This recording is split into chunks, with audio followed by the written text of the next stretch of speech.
everyone, and welcome to the P1 Broadcasting Channel. You've got Murph, you've got Caleb Brashear, it's the Bash Brothers, and we're back live for the AMA Outland Custom Arms Grand National Series. And this time, Caleb, we're on a twisty, man. It's Watkins Glen.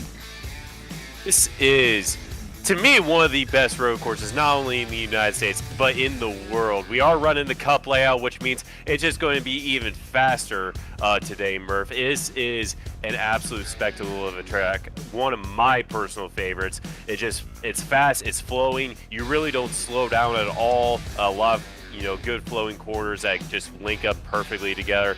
This track is one of the best, in my opinion. I think a lot of people share that opinion. This is the spiritual home of the United States Grand Prix. The track originally built in 1956 as a permanent circuit, and the track that opened then very similar to the one that we have now. So the Cup layout is actually probably closest to the original layout. Is closer to the original layout than the current Grand Prix circuit. It began hosting Formula One in 1971, and it was the home of the United States Grand Prix for 19 years. It stayed here from 1961 to 1980, and then the track fell on some hard times. It was purchased and rescued basically by Owens Corning and NASCAR. In 1971, they built the Boot, which is the current Grand Prix course. And then the Formula One cars went away in 1980 because the track basically went bankrupt. They were replaced by NASCAR Cup cars. They began to come up here. There's a long-standing IMSA race called the 6 Hours of the Glen that's been around here forever. Indy cars came back here briefly in a couple of different stints. They are not coming here now. But really, this track is along with Road America, probably considered 1 and 1A. Those two tracks as the two best road courses in the United States. I would take this over Caleb. I would take this over Circuit of the Americas any day of the week and twice on Sunday, my man. I would too, and personally, I would take a lot of tracks that they have over COTA down there in Texas. But Watkins Glen, there's just nothing that's bad about this track. Like this is one of the best road courses, as I said, not only in the United States but in the world. It's hosted everything, like you said, Formula One, IMSA, NASCAR, IndyCar, even briefly for a little bit. It's hosted basically everything you've ever could think of. And it's done it well, and it's produced some absolutely spectacular racing here in the past. I'm sure we're going to get another great race here in the AMA tonight. I'm sure of it too. The NASCAR Grand National track record, 1 minute 11.830 seconds. That was set by Justin Allgaier in the 2023 Shriners Children's 200 at the Glen. The outright record on this version of Watkins Glen, that is the short course with boot, right? Or short course with the inner loop chicane, rather, not with boot. Short course with inner loop chicane, 2.45 miles, set by Davy Jones in the 1992 Camel Continental in a Jaguar XJR 14, 59.92 seconds. The big course, which is the full Grand Prix circuit with the inner loop chicane, the bus stop down the backstretch, is held by Sebastian Bourdais, 1 minute 23 seconds, 0.916 miles an hour. But Caleb, that version of the track is a mile longer than this one. And this track used to be a lot more fearsome, of course. The chicane in the middle of the backstretch between turns 4 and 5, known as the inner loop, well, that didn't exist until the early 1990s. There were 2 terrible accidents back there, one by Tommy Kendall in a GTP called the Intrepid. He went off at the outer loop and sustained serious injuries, destroyed that race car. And then J.D. McDuffie the next year lost his life in the same corner, much the same way, lost his brakes, head onto the barriers. And so they added the chicane over there, the inner loop, just to slow these cars down a little bit because they're approaching turn 5, the outer loop, also known as the carousel. Caleb, they're approaching that corner at basically terminal velocity without that chicane. Yeah, they are. And, these cars already get upwards of, about like 160, 100. Sometimes if it's in, the old Gen 4 days, they could sometimes even eclipse 170 before they even got to the chicane nowadays. I imagine back then, even with this, the older stock cars, they probably were doing probably close to $180 going to that carousel. And I can even imagine if it was like a prototype that was going through there, or even some of the GT cars that used to go through there, or even Formula One way back in the day when they didn't run the chicane way back when. I can imagine just how fast those 70s cars were able to go. Yeah, and it's just an absolutely quick corner if you don't have that chicane. It's just crazy to think the what these guys were willing to do to go through that corner that fast. It is. And look, the other bit of that is, if you come here and race this track in the service, you'll sometimes find the Cup layout of Watkins Glen in IndyCar on the IndyCar Open Series. You'll sometimes find it in the IMSA Series. You'll see it occasionally in even the Formula One Series, the Class A Formula stuff. And they'll run it without the chicane at times, and it is just insanity. If you ever want to check that out, you do have the option in iRacing. They won't do it in real life, but you do have the option in iRacing to remove the chicane, and boy, it is a fun time navigating this place without the chicane. Speaking of navigating this place, Ryan, or Caleb, excuse me, my goodness, I kind of let the cat out of the bag. I was going to say, who do you think is fastest? There's not really any debate about that here. Ryan O'Donoghue at the top of the speed charts, and he is half a second, Caleb, quicker than Edward Shearer Jr. and Franco Alvarez in practice. He nearly got a full second on Alvarez. That's what we call a Phil Kraus type time there, Murph. Half second around a track that only takes about 70 to 75 seconds to get around is massive on these road courses. And it doesn't seem like a lot, but half a second, he's just getting those corners absolutely perfect. He's getting on the throttle perfectly. He's braking at the right points. And it could be a Q lap for him. Maybe everybody's just kind of getting used to driving a road course since it's been a little while since we have. Last time we did was COTA in the Grand National Series. So maybe most drivers are just trying to get long stints in, and possibly that's a Q time. But we'll just have to wait and see in about a minute 45 to see who is able to top O'Donoghue, if any do at all. Yeah, well, we're definitely going to figure that out. It's getting close to show and tell time. Before we get there, we'll go over the rules of the road this evening for the Track Racer 200 at Watkins Glen International. It is an 82-lap event. We will have stage breaks at 20 and 40 laps. The drivers have 3 sets of tires in the pits, and Caleb, you figure that they're going to have to make a pit stop in that third stage, right?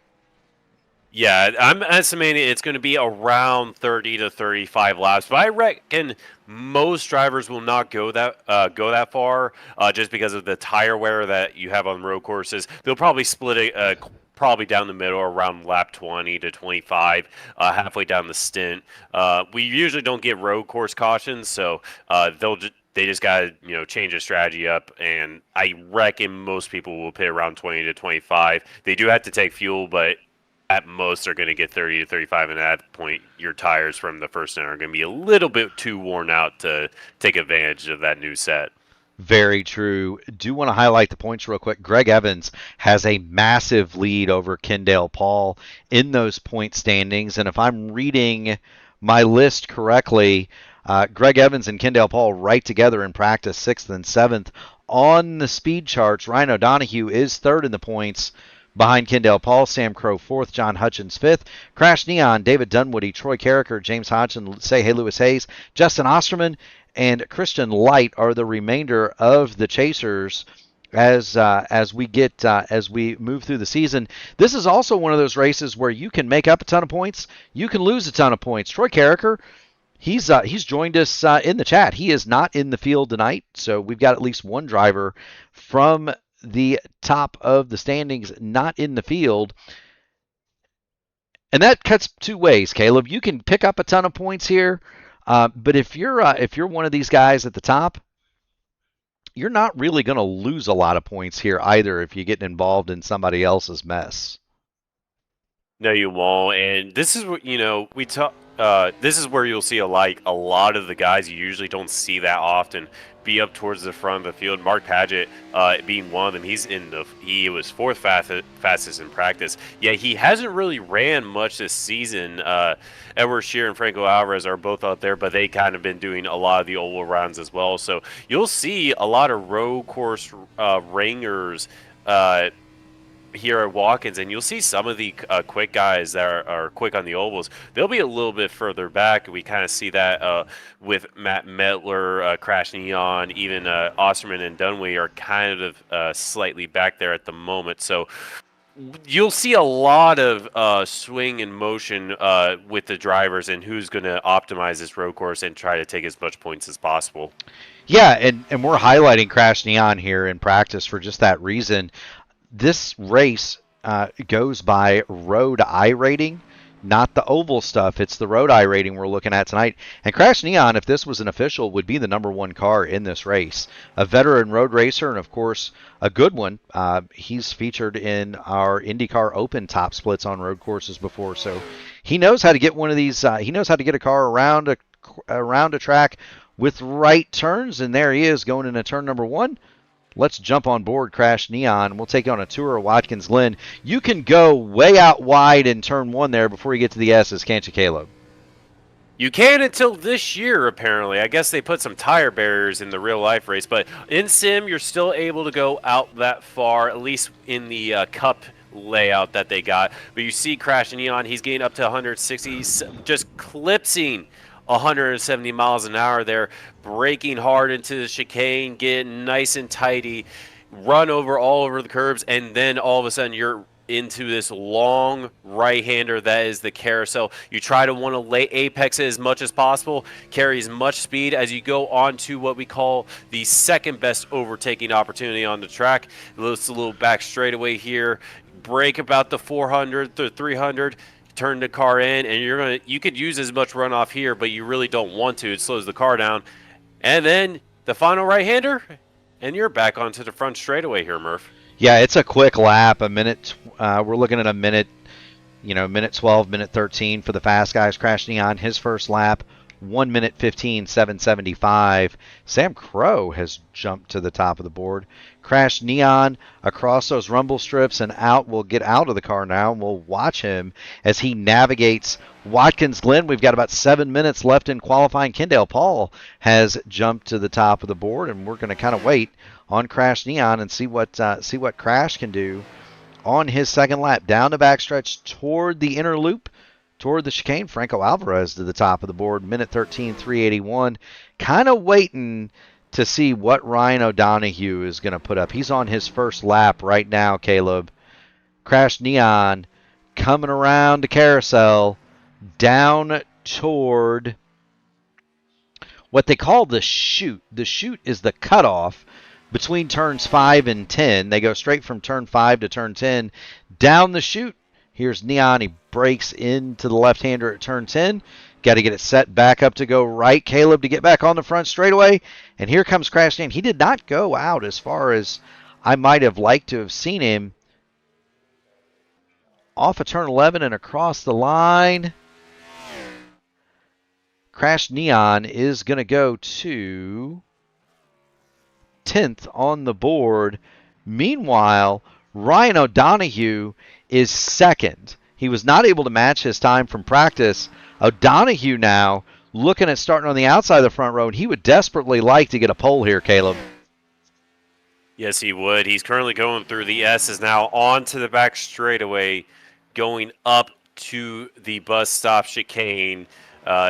Brakes at about the 500. And you could just see on these road courses, how much this car is just moving around, how much, steering effort that these guys are putting into these Grand National cars, to where they are working this car the entire way around. You have a lot of throttle management, you have a lot of steering management that you got to do, a lot of brake management.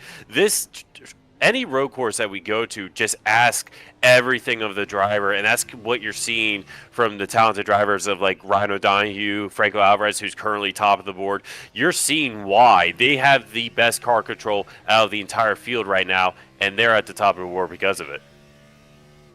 I think we've got a new pole man, Ryan O'Donoghue, 113,299. He's going to shoot to the top of the board. And Caleb, I think he might be our last qualifier. Everybody else, I believe, who wants to take time has done it. Randy Dunlap, Matt Metler, and Christopher Logan have not ventured out, and I would hazard a guess that they are not going to do so. I believe the only other car is Lee Campbell, and he's currently navigating in the second lap of the bus stop here. So we'll see if he's able to improve. Currently in the 13th position. Keeps it nice and smooth. Lay apex, back on the power. Very nice carousel from Lee Campbell. This could be quicker here, Murph. It could be for Lee Campbell. He is headed down toward turn number 10. Caleb, right now, he makes the left-hander. He does not go out wide, keeps it nice and tight, just like Ryan O'Donoghue did. He does not go out to the grass. Kind of mimics Crash Neon there. Lee Campbell across the line, 115.002, and that is going to be slower than his prior effort. Say Lewis Hayes is still out on the track, Caleb, but he is not being scored. He is working his fourth lap, and so that's something that these drivers will do as well. You can do that in the sim, is you can stay out in a timed qualifying session like this. You can make laps that just don't count. Yeah, and typically that you do that just to, again, get as much practice as possible. Practice makes perfect, right? But usually I always do that a little bit. If it's like a fixed setup where they put the car full of fuel, you may as well just take the extra practice and just try to learn, okay, if you're not first, okay, where can I gain this time, and kind of figure it out before the race itself starts. So possibly that's what we're seeing out of Lewis Hayes right now, just getting some extra laps in. He is the only car out on track. The only other one I see is Sean Roberts, but he's currently just parked on pit exit. He is on technically lap number 2, but he is not moving the car at all. So it really is the end of Q right now here, Murph. Yeah, we've got a couple of minutes, and rather than show you the scenic views of Watkins Glen, New York, we'll show Say Hey Lewis Hayes running around in the Grease Monkey Robert Turnbull special, the number 43. We'll give Lewis a little bit of TV time here. We do want to thank everybody for tuning it in. If you haven't already done it, make sure you hit the like button on the video, ring the bell, subscribe to the channel so that you can get in on all of the iRacing fun. And the fun starts really tonight, because there are a ton, and I mean a ton, of good races coming up on the channel. Starting, Caleb, with tomorrow, we're going to have the AMA Archway Industrial Coatings Truck Series from right here in Watkins Glen, 8:35 start, and then at 9 o'clock we're going to have the opening top split of the iRacing Indianapolis 500, and that's going to be simulcast on the big channel. iRacing is going to carry that race across all of their socials: YouTube, Twitch, Facebook, the whole nine. So that's a big deal for our channel. And of course, we've got the regular lineup coming to you all throughout the week. But that's a big deal to have iRacing simulcast your one of your broadcasts for sure. Yeah, it is, and it's the start of what they call the greatest spectacle in racing. The Indy 500. I personally never ran there, ran very well there, so I have a bit of a salty sim racing history there. But Murph, I know you had a lot of success at Indianapolis in your time here. I've had a bit of success too. An Oval Fix win that got featured on iRacing's social media, but our it is it's the greatest race in the world. It's the Indy 500. It's the most historic race, and it's something that we all of us IndyCars guys, everybody at P1, everybody, even if you're not that much into IndyCar, you look forward to that race. So should be good. Yeah, it's a good time. I will probably not get a chance to defend probably one of my biggest wins. It's right up there with the US 500 split win, but I did win one of the 4 open top splits last year, and probably won't defend it this year just because of other commitments. But it is definitely a special time for those of us in the sim. And I'll tell you what else we've got, Caleb. We've got ourselves a starting grid.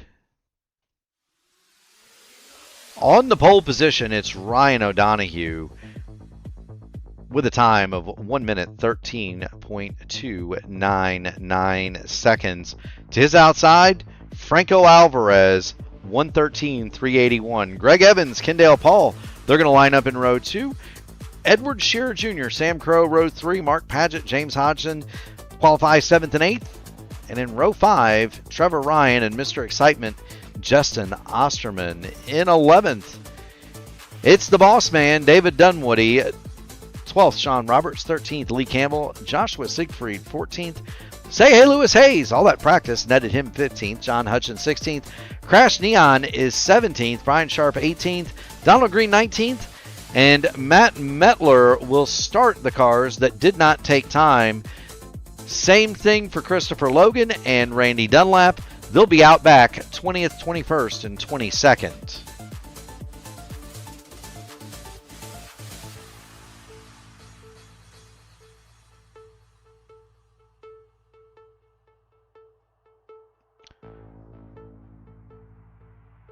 One of the things about this racetrack one of the great things about this racetrack, Caleb, that a lot of people may not know, and I guess it still is, this along with Talladega and the Indianapolis 500, Road America for the IndyCar race, they're known as some of the best. This is known as one of the best parties in all of American motorsports. Even I've only been here once, and that was actually for the 6-hour IMSA race, the 6 hours of the Glen. And even then, that was, even with not as many people, that was still a party. And I've heard a lot of stories here. It's and I think one thing that also helps is that this track has always only had one race a year in the Cup Series. So I think that helps, especially in a market that's doesn't really have that many NASCAR races in general. So I believe that whenever we come here, just everybody brings their A game to this race and have a good time. I'm sure they do. Ryan O'Donoghue claimed the Simshop Pole Award. We do want to thank Simshop for their sponsorship of the top qualifier. That's www.simshop.com. Just keep driving. Ryan O'Donoghue is, you're looking at it, he's the pole sitter, but he's on the wrong side of the road. Watkins Glen, of course, runs the wrong way in terms of American motorsport. They run clockwise instead of counterclockwise, and so pole position here is on the right-hand side, is on the right-hand side and not the left. Pace car is getting ready to pull on off, and when Barney throws that green flag in the air, we're going to get ready for stage 1. 20 laps, and then we'll have a break. Green flag is out, and we are underway at Watkins Glen. Green flag. He gets out to a lead. Franco Alvarez and Greg Evans are going to go side by side right behind him. They all file down into turn 1. Do they all make it? That's the question. I did not see anybody go bowling into turn 1, and if there was a more appropriate name for a race, it would have been the contacted the wall. Yeah, that's Osterman. Yeah, that's David Dunwoody back there, Justin Osterman. There's a Camry, and that's going to be Sean Roberts He's all the way off the track. Sean Roberts is very slow. He's got that car going one more time. Oh, no, crash at the bus stop. That's a 22. Mark That's Padgett. Mark Padgett. Yeah, Mark Padgett's Hard gone into for the inside wall. Mark Padgett's gone for a ride. He has wrinkled up that Chevrolet. We're gonna stick with it momentarily, and then we're gonna go back and see what's happened to Mark Padgett and Sean Roberts. Here is Ryan O'Donohue. Does everybody else get through cleanly? We're looking.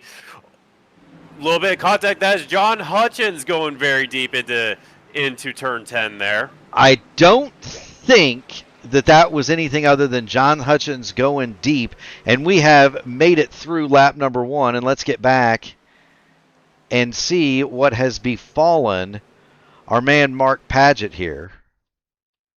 Oh, we got a spin! Greg Evans in the wall!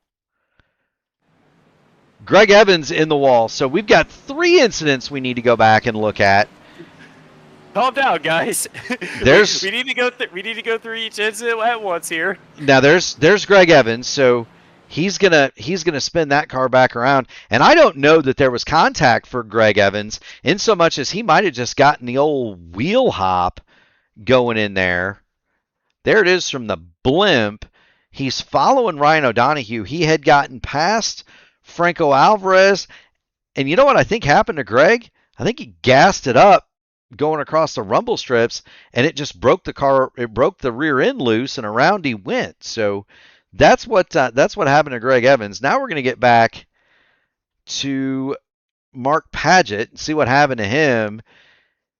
He's standing on the brakes, and I think he got in too deep and just spun the car, nosed it hard right into the wall for the inner loop. And so that's going to be night done for Mark Padgett. And there was one more, Sean Roberts.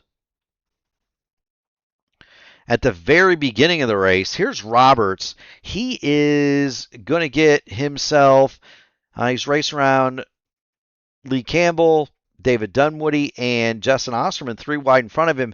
Osterman gets kind of pushed out by Lee Campbell here, Caleb. And what happens to Roberts? He's going to try to go between them. Osterman's trying to get back on the track. Osterman's running out of road. And there's your contact. Osterman and Sean Roberts both get into the fence. Meanwhile, Ryan O'Donohue and Edward Shearer Jr., these two have pulled away 3.3 seconds over this man, Franco Alvarez, in the first 3 laps. Alvarez has Kendall Paul and Trevor Ryan behind him. There's Kendall Paul and Trevor Ryan. You see the 45 of Trevor Ryan get loose. Now, Kendall Paul is one of the guys in this race that I'm going to talk about. He and James Hodgson are both 2 of my endurance teammates for the 24 Hours of Daytona. Kendall Paul and James Hodgson are both very handy road racers. And I know that they often contest the 6 Hours of the Glen, too. So those 2 gentlemen are very familiar with not only road racing, but this course, even if they don't get to do it very often, Caleb. Yeah, and you actually look at the lap times. The only reason they're really behind this much, behind Edward Shearer Jr. and Ryan O'Donohue, is because of the incidents that have happened. Franco got into that incident with Greg Evans, not to any fault of his own. Greg got loose, and Franco was just a little bit of a bystander there. But both he and Kendall had to check up because of that. So they've lost a significant amount of time because of that incident. But you look at the lap times, they're only about 1 to 2 tenths slower than our front 2 drivers at the moment.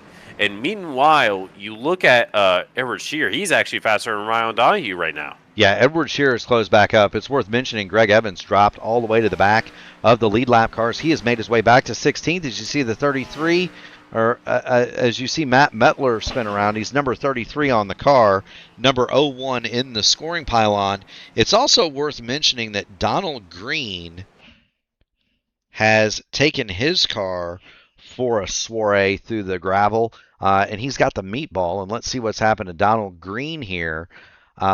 and then we'll get back to the battle for the lead because there's one brewing between O'Donoghue and Shear. Here's what's befallen Donald Green. He gets off course through the gravel, and he's still standing on the gas, Caleb. Don't see the reason for the meatball there, but he does tow it. And as promised, we're going to get right back to the battle for the lead. It's Ryan O'Donoghue being hounded by Edward Shear, and Shear is right there, Sir Caleb. Yeah, he is, and he's been he's been taking a lot of wider lines, I've noticed. He's using all the track available to it.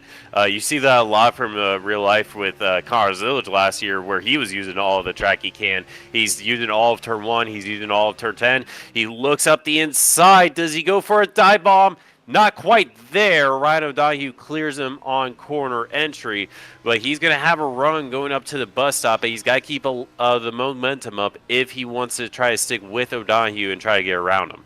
Yeah, I think Edward Shear might be a little bit faster than Ryan O'Donoghue right at the moment, but he's going to have to pick his spots. O'Donoghue is not going to be the easiest man to pass here. He is definitely hungry for the win. Shear backs off going through the bus stop. He does not challenge for position here. He'll opt to wait until turn 10 if he can. There are really 3 passing zones here. Turn 1 into the bus stop and at the entrance to turn 10. Those are really the 3 spots that you can pull off a pass. And in order to make a pass in any of those, you need to start building that run. For Shear, it would be through the carousel. It'll be through turn 11 right here. He needs to get a good exit here so he can try to make that run down the main straight, and he is looking, Caleb. He is looking. He didn't get all of the exit he wanted to, but he's got to run. I think he's just trying to set up as much as possible. I saw him do that through the bus stop where he kind of backed off a little bit. Ryan O'Donoghue goes a little bit wide. This might be the shot he needs to try to get around O'Donoghue, but he's slow through the yeses here, Murph. He is. Edward Shearer Jr. going to drop back to about a half a second. Not going to have the run up to turn 5. We ride on board. Can report Donald Green and Mark Paget have both ejected from the server. Joshua Siegfried has the meatball. He is on the pit lane now for about 30 seconds. We will keep it right here with the battle for the lead because it is a dandy between Ryan O'Donoghue and Edward Shearer. You'll notice Greg Evans is moving back up through the field. He is almost to 15th spot, which is Christopher Logan, just about 0.7 of a second. When they get to, if he gets to within a half a second, I'll flip back and show that. To the outside, Edward Shearer can't make it stick, Caleb. No, but he thought about using the cutback there. He gets a really nice run down the front straightaway, but not able to get along aside Ryan O'Donoghue. He's going to have to be, he's still very, very patient on when he wants to make this move. Did kick back, saw Greg Evans go through Christopher Logan, and so move Evans back up to the 15th spot for our point leader. We'll continue to follow that. Ryan O'Donoghue, he's got his hands full with Edward Shearer Jr. They are 1 and 2.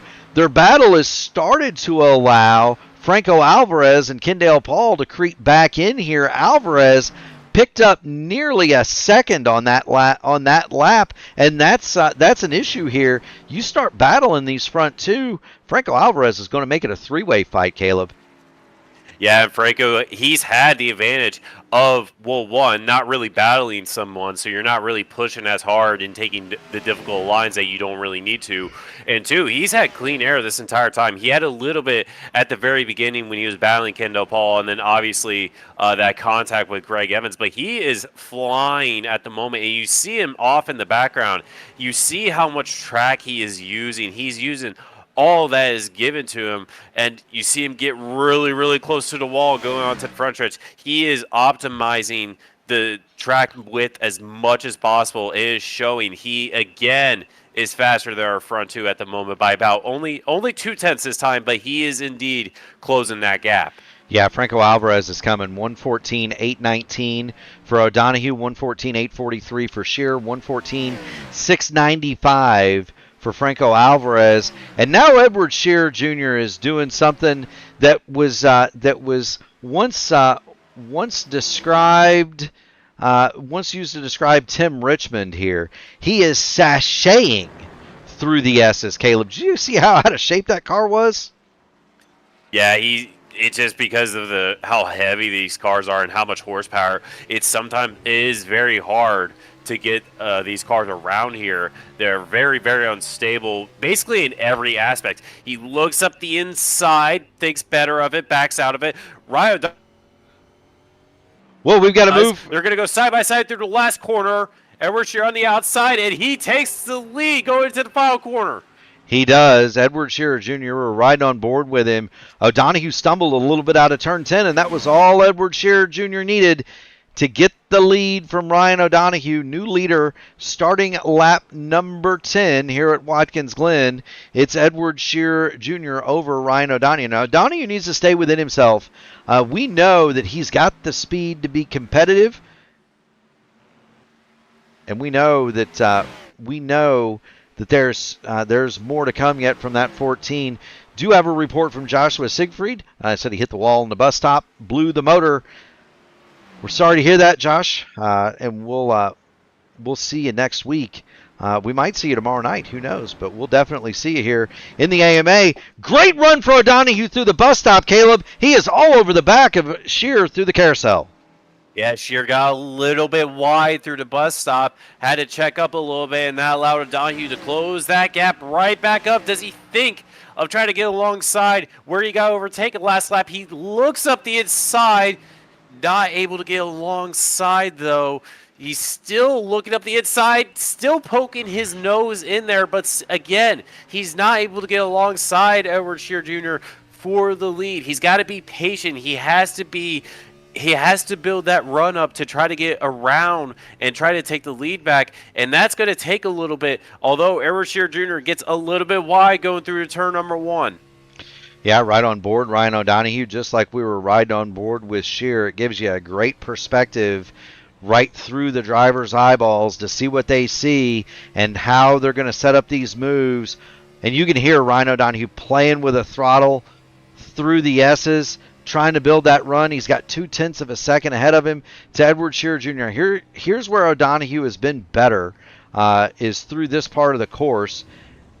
Shearer is a little bit better through the opening stages, but you see O'Donoghue close up in the carousel. Yeah, he's getting very, very tight on the apex.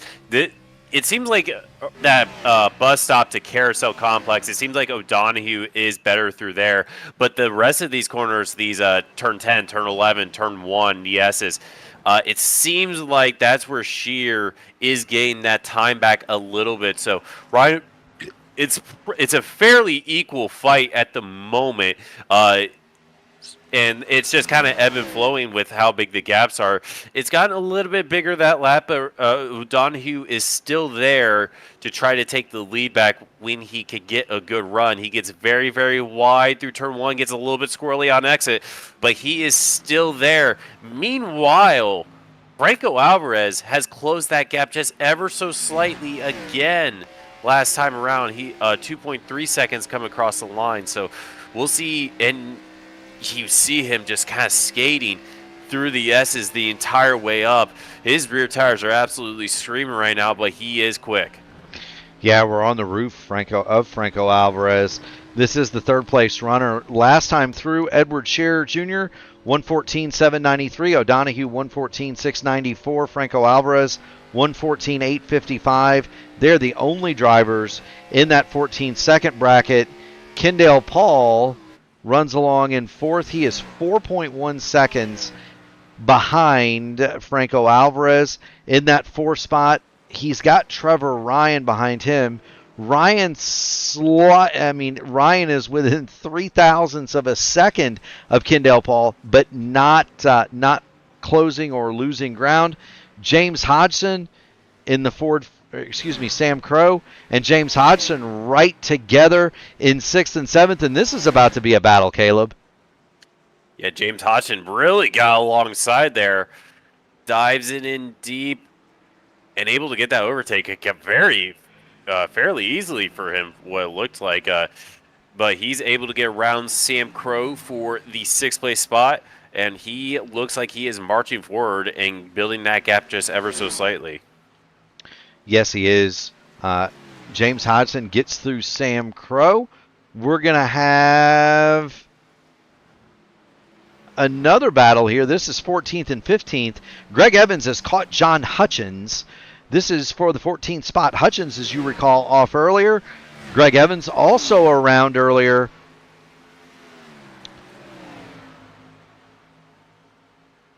And so both these drivers trying to claw back up toward the front. Evans going to go to the inside into the inner loop, and he'll get that job done. Move Evans up to the 14th spot, and he'll set his sights on Sean Roberts. Roberts also had trouble early, so all three of these drivers have been off course at one point or another. And remember, we're going to have a yellow flag here within the next. We're going to have a yellow flag here at lap 20. Bunch all these drivers up, and it'll give Greg Evans a chance to close the gap, at least time-wise.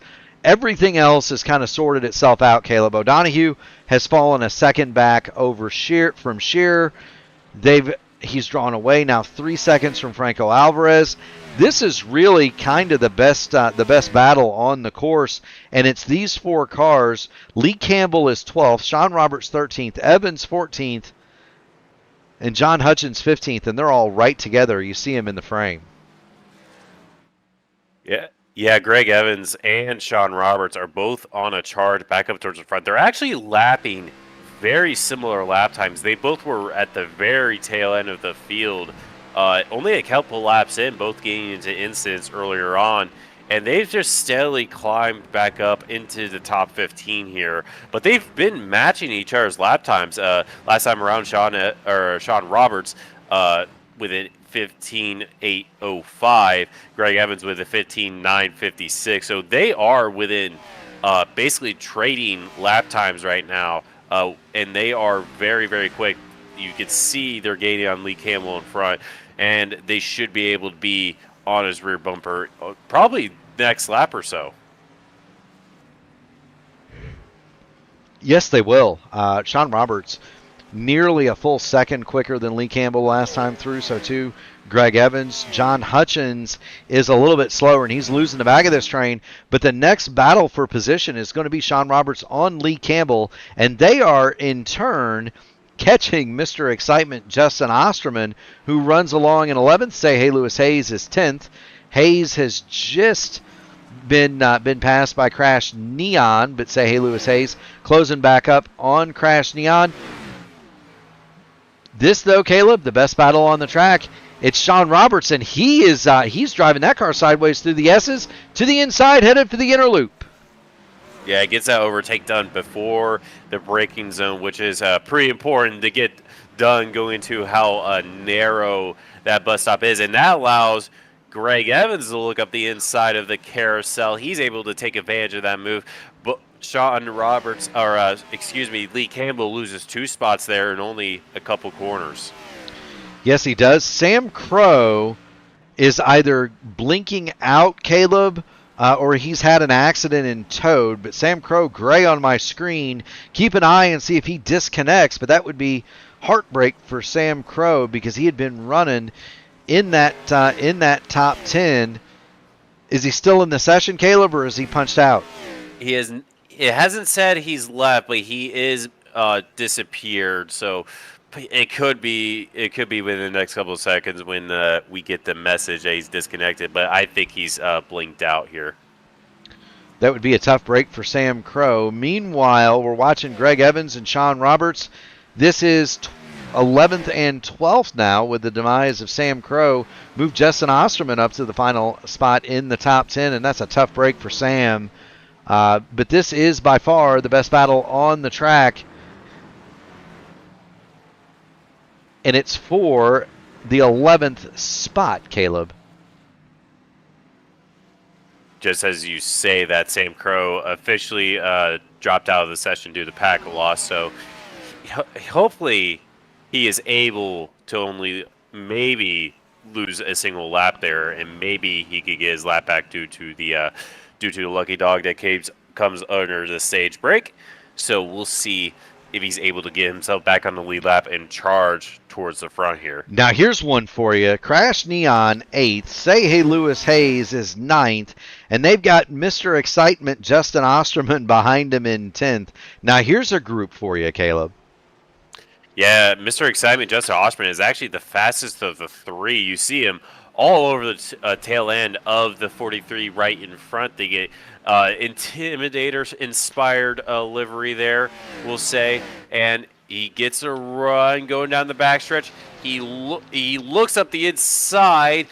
He's got a fender on Say Hey Lewis Hayes, but Lewis Hayes still in the draft and able to get it right into the braking zone. Justin Osterman, Mr. Excitement, gets him into the bus stop, and he sets his sights on Crash Neon, cuts the course a little bit, gets a little bit squirrely, but he is gaining on Say Hey Lewis Hayes and is closing that gap to Crash Neon front. So looks like Osterman is on a charge towards the front here. Osterman is on a charge, but they need to be careful because Sean Roberts and Greg Evans are catching this entire group. That's Neon 8th, Osterman 9th, Hayes is in 10th, and they are being caught by about a second a lap by Sean Roberts and Greg Evans. Now the issue for Evans and Roberts is they may run out of time here, Caleb. They've got 2 seconds to go, and they've really only got a couple of laps to do it. Yeah, they do, and it might be actually work to their advantage. Greg Evans, he still has damage from that Turn 1 incident earlier with Franco Alvarez. So if the caution comes out, he's able to come down pit lane and take not only a new set of tires, but get that damage repairs, and he might be able to go up towards the front as we also stack up the field. So the caution might be able to work out in the favor of both Sean Roberts and Greg Evans. As you could see Sean Roberts really having to work his Grand National car right now. Yes, he is, and he is about 1.3 seconds back. You saw Justin Osterman make the move on Crash Neon. Here's another move coming. Ryan O'Donoghue is coming to the pits. Before the closure of pit lane with 2 laps to go in the stage, O'Donoghue is going to hit pit lane. Trevor Ryan has closed all the way back up onto the deck lid of Kendall Paul. Kendall Paul now scored 3rd. Ryan O'Donoghue making the win to try to win the race, Caleb. Yeah, it is, and I believe we saw that at COTA, I believe, Murph, where he pitted a lap before everything happened. Am I correct in remembering that? I think he did, or somebody. The leader pitted like right before the stage cautions came out. Yeah, that's a strategy that does happen on these road courses. You'll also see it at Pocono, but it's almost always employed by somebody, Caleb. Yeah, it is, and you look on the battle of Kendall Paul and Trevor Ryan. It is clear Trevor Ryan is the faster car. He's only got 1 lap to do it, though. This time around, they just crossed the start-finish line. Only about a 10th faster. He's got to look for an opportunity if he wants to try and improve one more spot at the end of this stage here. Kendall Paul using all of the runoff. Trevor Ryan kind of sticking to the curbs there.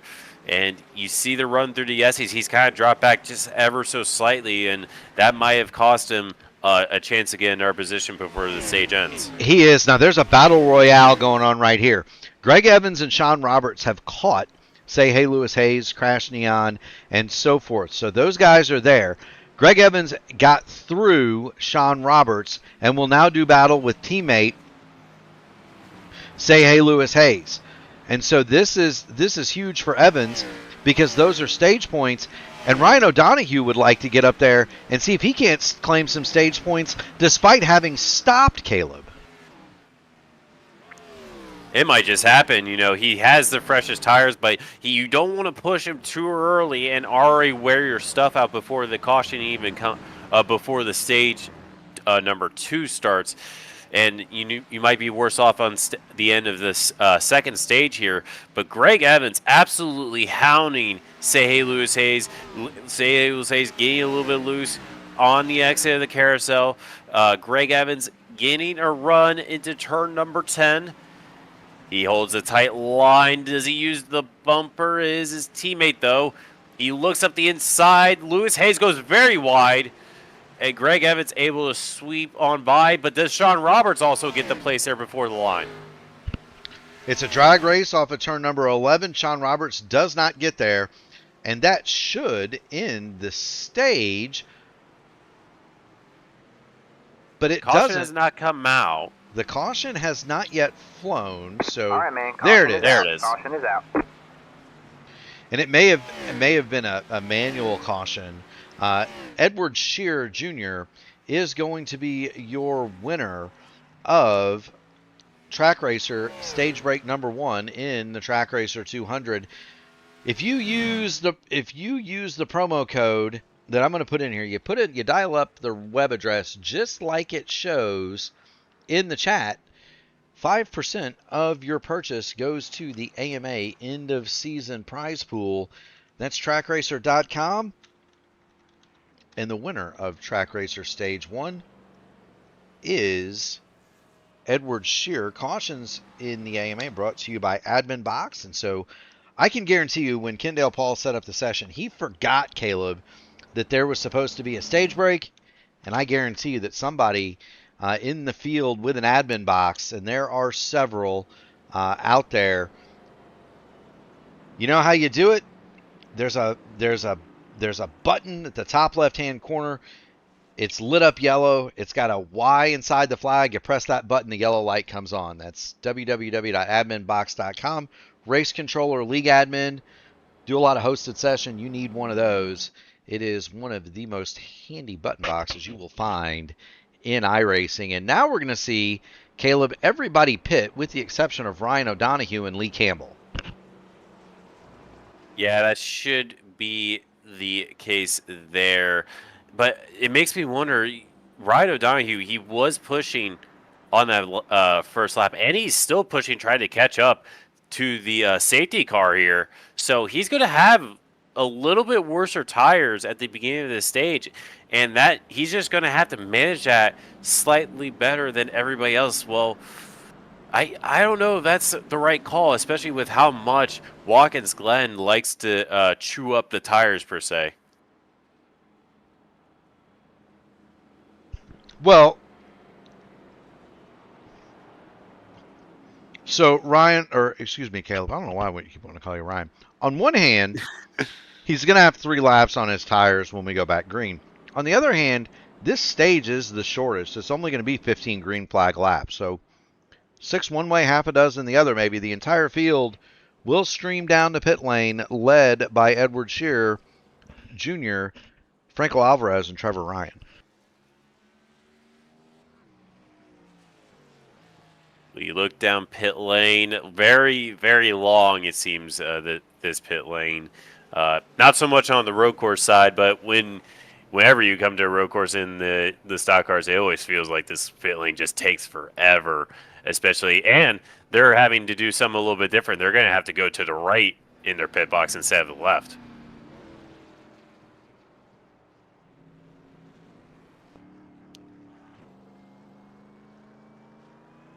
Looking off pit lane, it looks like Edward Shearer Jr. is the first one to come out pit lane. Franco Alvarez, Trevor Ryan, Kendall Paul, and James Hodgson are your top 5 out of pit lane there.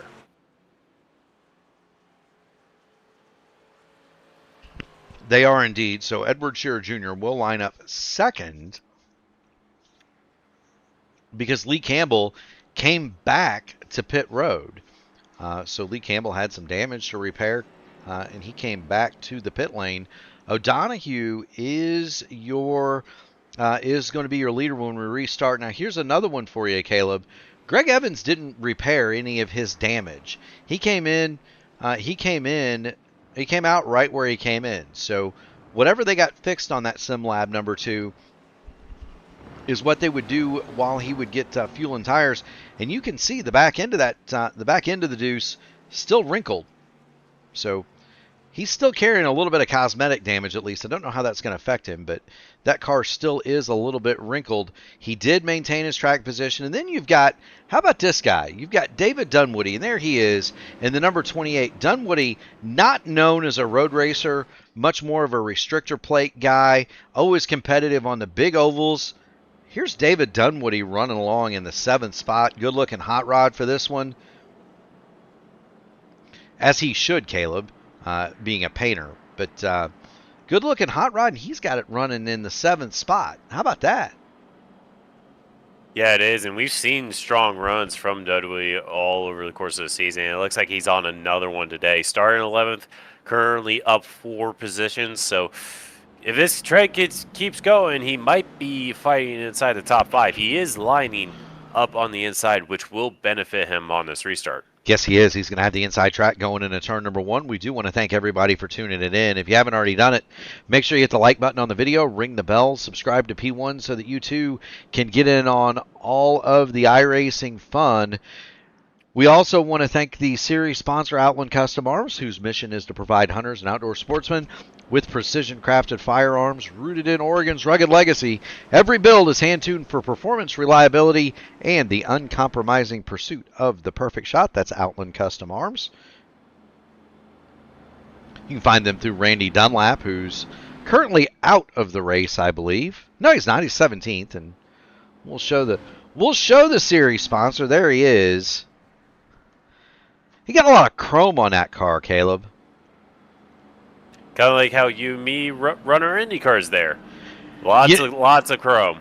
You know, I was told by the boss man, David Dunwoody, that I did not need him to paint gold hubcaps on my car, that I could just put them on. So I'll have to see if I can manage that without too much trouble. Anyway, Shearer and O'Donohue are going to line up in row 1 as we come back. And it's so funny to see the pace car just hold the exact middle of the track, Caleb, and ghost through the other cars here under yellow. And, of course, sometimes you'll see the IndyCar drivers especially, they'll go hide in the pace car. It really makes Gary God so happy when you do that on the broadcast, by the way. It really makes him happy when you decide to pass the pace car and intentionally run in front of him. It does. There can be all sorts of pace car shenanigans that make Gary Godso, the founder over here at P1, that make him happy, and shenanigans with the pace car definitely make the smile-o-meter for Gary go through the roof. Ryan O'Donohue is your leader, just like the start of this race. Shearer second, Alvarez third, Trevor Ryan fourth, Kendall Paul, James Hodgson, David Dunwoody, Greg Evans, Say Hey Lewis Hayes, Crash Neon. The rest here are top 10. Barney's got the green flag in hand, and away we go, Caleb. Green, green, green. O'Donohue gets the jump over the rest of the field, but he's got slightly more worn tires. Franco Alvarez looks up the inside, doesn't have quite the fender there to put on O'Donohue, but he slots himself back into second position. Edward Shearer's going to have to stay in third there. Yeah, Edward Shearer Jr. got pushed way wide going through turn number 1, and that dumps him back to the third spot. The man on the move on the restart, Franco Alvarez, he's going to be second, and he'll give chase to Ryan O'Donohue as they head down toward the inner loop for the first time in stage number 2. Yeah, you can see how tight Franco is getting to that bus stop there. Everybody's kind of getting used to they got to get used to how fresh these new tires are after you get on a worn set of a road course tire here in the stock cars. They kind of just feel like they get worse and worse and worse, and you kind of have to adapt when you get a new set on, like, hey, these things are quick. And that's what you're kind of seeing for a lot of these drivers initially. Franco Alvarez gets a fender to the outside, but not able to quite make the move going into turn 11. But he's got the cutback here, Murph. Franco Alvarez had that cutback. He got to the inside of Ryan O'Donohue. He's going to try to outbrake him going into turn 1. O'Donoghue's going to fight back on the outside, and that is not as bad a position as you might think, because O'Donohue is going to run real wide, keep the momentum, and here comes Shearer. He's going to get to second. He made a bid for the lead there, but came up short. Yeah, he did what Franco Alvarez tried to do to O'Donohue, but Edward Shearer able to get back up in the second place position. He won stage number 1. He wants to try to get in front of O'Donoghue, but O'Donoghue knows once he lets Shear go, he will be gone in the distance. So O'Donoghue's got to defend with slightly more worn tires. It's only going to be a matter of time before he has probably a dented bumper from Edward Shear Jr. Give him maybe a little bit of a bump here through some of the corners. It is indeed. Do want to point out Trevor Ryan has gotten past Kendall Paul. That's going to be for the 4th spot. Move Kendall back to 5th. He'll see James Hodgson in the forward-facing 88 in his rearview mirror. Meanwhile, Greg Evans has got past David Dunwoody, moved Evans to 7th, Dunwoody to 8th. And so Evans continues his march forward, but the battle is at the front as it's been for most of the day. Ryan O'Donoghue leads it, Edward Shearer Jr. second, and Franco Alvarez is hanging tough in third. Now, for O'Donoghue, yes, he is on basically tires that have 2.5 extra green flag laps. The good news for O'Donoghue is he's only got to go 13 more in this stage. The second stage is always the shortest because of the caution from the first. To the inside, down toward the inner loop, goes Shearer. O'Donoghue. Oh. Man, Ryan O'Donoghue tried to hold him off, and I think he slammed on the brakes at the last moment, Caleb. Yeah, he did. In a little bit of argy-bargy, he cut the bus stop just slightly, trying to defend from Edward Shearer Jr. Now he's got a mirror full of Franco Alvarez. Alvarez has got a run going into turn number 10. Yeah, it's not going to stop for Ryan O'Donoghue. Here comes Franco Alvarez. He doesn't quite get there. Going into turn number 10, he's going to try to pull the cutback. Going to 11, doesn't quite get there. He was actually too far alongside to pull the cutback. Now he's going to do it off of 11 down the main straight. Franco Alvarez making a bid for second. Alvarez getting alongside O'Donoghue. We saw this once already in this stage. Does he have enough momentum to get, he clears him on apex, but O'Donoghue is going to try to cut back going into the S's. Not able to get alongside Franco Alvarez, is going to slot himself up into second.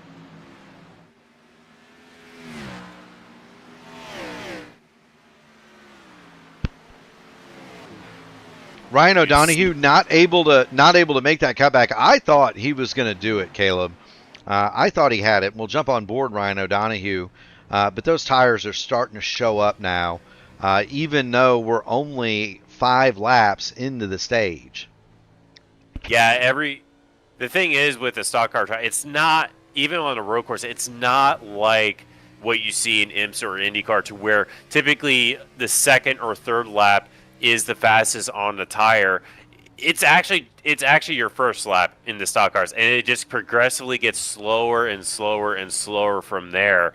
And that's what you're kind of seeing from O'Donoghue. Even that just 2.5 lap difference is absolutely huge in the pace difference between Edward Shearer and Franco Alvarez, and even Trevor Ryan, who is now kind of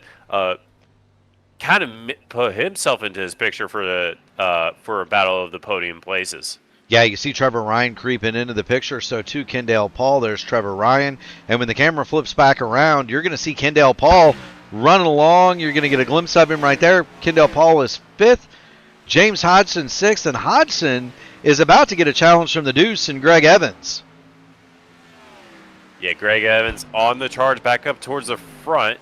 If you look at the lap times, he's actually kind of equal James Hodgson. They both did 14.9s last time around, and they're kind of all slower than everybody else in front. So it's kind of stagnated for Greg Evans just a little bit in terms of lap times. We'll see if he has the long run pace to keep up there and try to keep moving forward, though. So lap times are kind of stagnated, but he is one of the best drivers in the series. We'll see if he's able to get back up towards the front. James Hodgson goes really wide on the exit there. Yeah, we've got the serial up for Greg Evans because he's had an eventful day. He started 3rd. He's been as low as 21st in a 22-car field.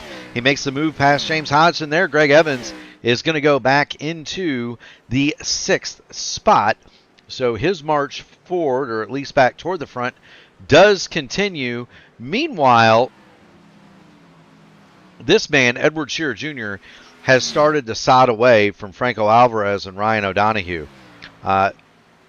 The 18 of Shearer, 2 seconds ahead of the 41 of Alvarez.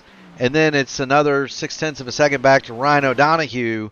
And the question then becomes, how does this play out for the third stage? What are your thoughts on what these drivers are learning for when they need to make their final stop and what they do? Well, they could see Ryan O'Donoghue. He's kind of stagnated at the moment. He's pulled away from Trevor Ryan just a little bit, but he's still hanging on the back of Franco Alvarez. Edward Shearer has kind of pulled quite a bit of a gap over everybody else of 2 seconds, and it just seems like it's getting bigger. So if you're kind of learning in the first 2 stages, all right, how long can I push these tires before they absolutely just tank dive to where they become unbearable to drive? And it's a decent size, stage of 20 laps, but that's not even half of what you got to do in stage number 3. So do you take the normal strategy, which is you split the stage down the middle? Do you try to undercut? Do you try to overcut? To me, I always kind of lean towards the overcut side. That way you have the freshest tires on the end, and that way you really don't go on the fence. You're more on the attacking side. So to me, I would try to split the stage on the overcut side and pit around probably 28, 29, and then take that fresh set of tires and go to the end from there. Yeah, I mean, it's interesting. We saw at the end of the first stage, the lap times had fallen away about 1.5 seconds over what they were doing with their best laps. And we kind of thought you'd get a 10-second advantage doing gas only, and you're going to have to do another, Caleb? You're going to have to do another 10 laps probably on the old tires. Is it worth it to try to make it happen? We're going to see somebody gamble for certain sure. I'll tell you who's not gambling is this man, Edward Shearer Jr. He's nearly pulled out to 3 seconds. Meanwhile, Ryan O'Donoghue has nearly caught Franco Alvarez. Alvarez had nearly a 2-second advantage. O'Donoghue has cut that back to 0.5 second and is coming back for second place. Yeah, about 0.3 a lap faster last time around for Ryan O'Donoghue. So even with the slightly worn tires, it seems like Franco possibly has already cooked his set and is starting to fall back just ever so slightly. Ryan seems to have managed his slightly more used set. You see him get the cutback through the carousel. He's got to run down the straightaway into turn number 10. We'll see if he makes a move up the inside. He's a little bit too far back to try to make a fender move there, but he is very neat and tidy through these corners. He's all over the rear bumper of Franco Alvarez. Ryan O'Donoghue trying to make the move. He can't quite get it done, but he is there on Franco Alvarez. It is worth reporting Sam Crow has made it back into the session, Caleb. He is 15th. He's the first car 1 lap down, and all Sam needs to do now, and we'll get him up. There he is. All he needs to do is not get an X when the stage caution comes out, and he'll be right back on the lead lap. So keep an eye on Sam Crow. We'll flop back to the battle between Alvarez and O'Donoghue. O'Donoghue not giving up on second place here. He is, and that gap's kind of seems to have expanded in the S's just a little bit. Ryan O'Donoghue gets very neat and tidy through the bus stop using all of the curbs you can see there. You're holding a very tight line in the carousel, and he gets a really nice run coming on the back straight, but he's still not close enough to try to sneak a fender up at the inside of Franco Alvarez. So he's just got to bide his time. He's running the lines very nicely right now, but he's not gained a big enough run to even get alongside Franco Alvarez. Yeah, we'll jump on board Ryan O'Donoghue, and you can kind of see where Alvarez is better, where O'Donoghue's better. They go down the front straightaway, headed toward turn number 1. And Caleb, it's kind of the same story that we talked about earlier. There are parts of the track that Alvarez is better. There are parts of the track that O'Donoghue's better.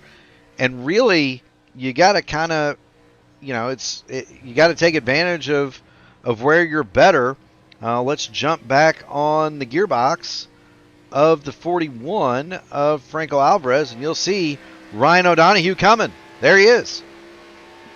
Yeah, he is just a mirror full of Ryan O'Donohue right now. You look through the bus stop, both very neat and tidy through that. Ryan O'Donohue, it looks like he's closer than he was last time. He's still holding that very, very tight line around the carousel. Franco kind of using the banking to his advantage. He gets very loose on exit, though. Ryan O'Donohue, this is the best friend he's got. He's looking around the outside. Franco defends the inside. They go into turn number 10. They're still alongside. Now, if O'Donohue could have kept it alongside there, he would have had the advantage going through turn number 11, but he wasn't able to hold the outside line. Franco Alvarez is going to continue along, but that number 41 is very, very loose, and here comes O'Donohue. He's going to dive it down the inside into 1. Yeah, but Franco's got the outside line. He has as much runoff as he needs, but he gets a little bit wide. Ryan O'Donoghue's still alongside. They're going to go side by side through the S's. O'Donohue on the outside. Now he's on the outside. Now has the inside line. They're still side by side through the S's. You rarely ever see this in the stock car series. Yeah, you never really see that anywhere. Ryan O'Donohue maintained his position on the inside. He'll have the advantage going through the inner loop. Alvarez going to try to keep it two by two.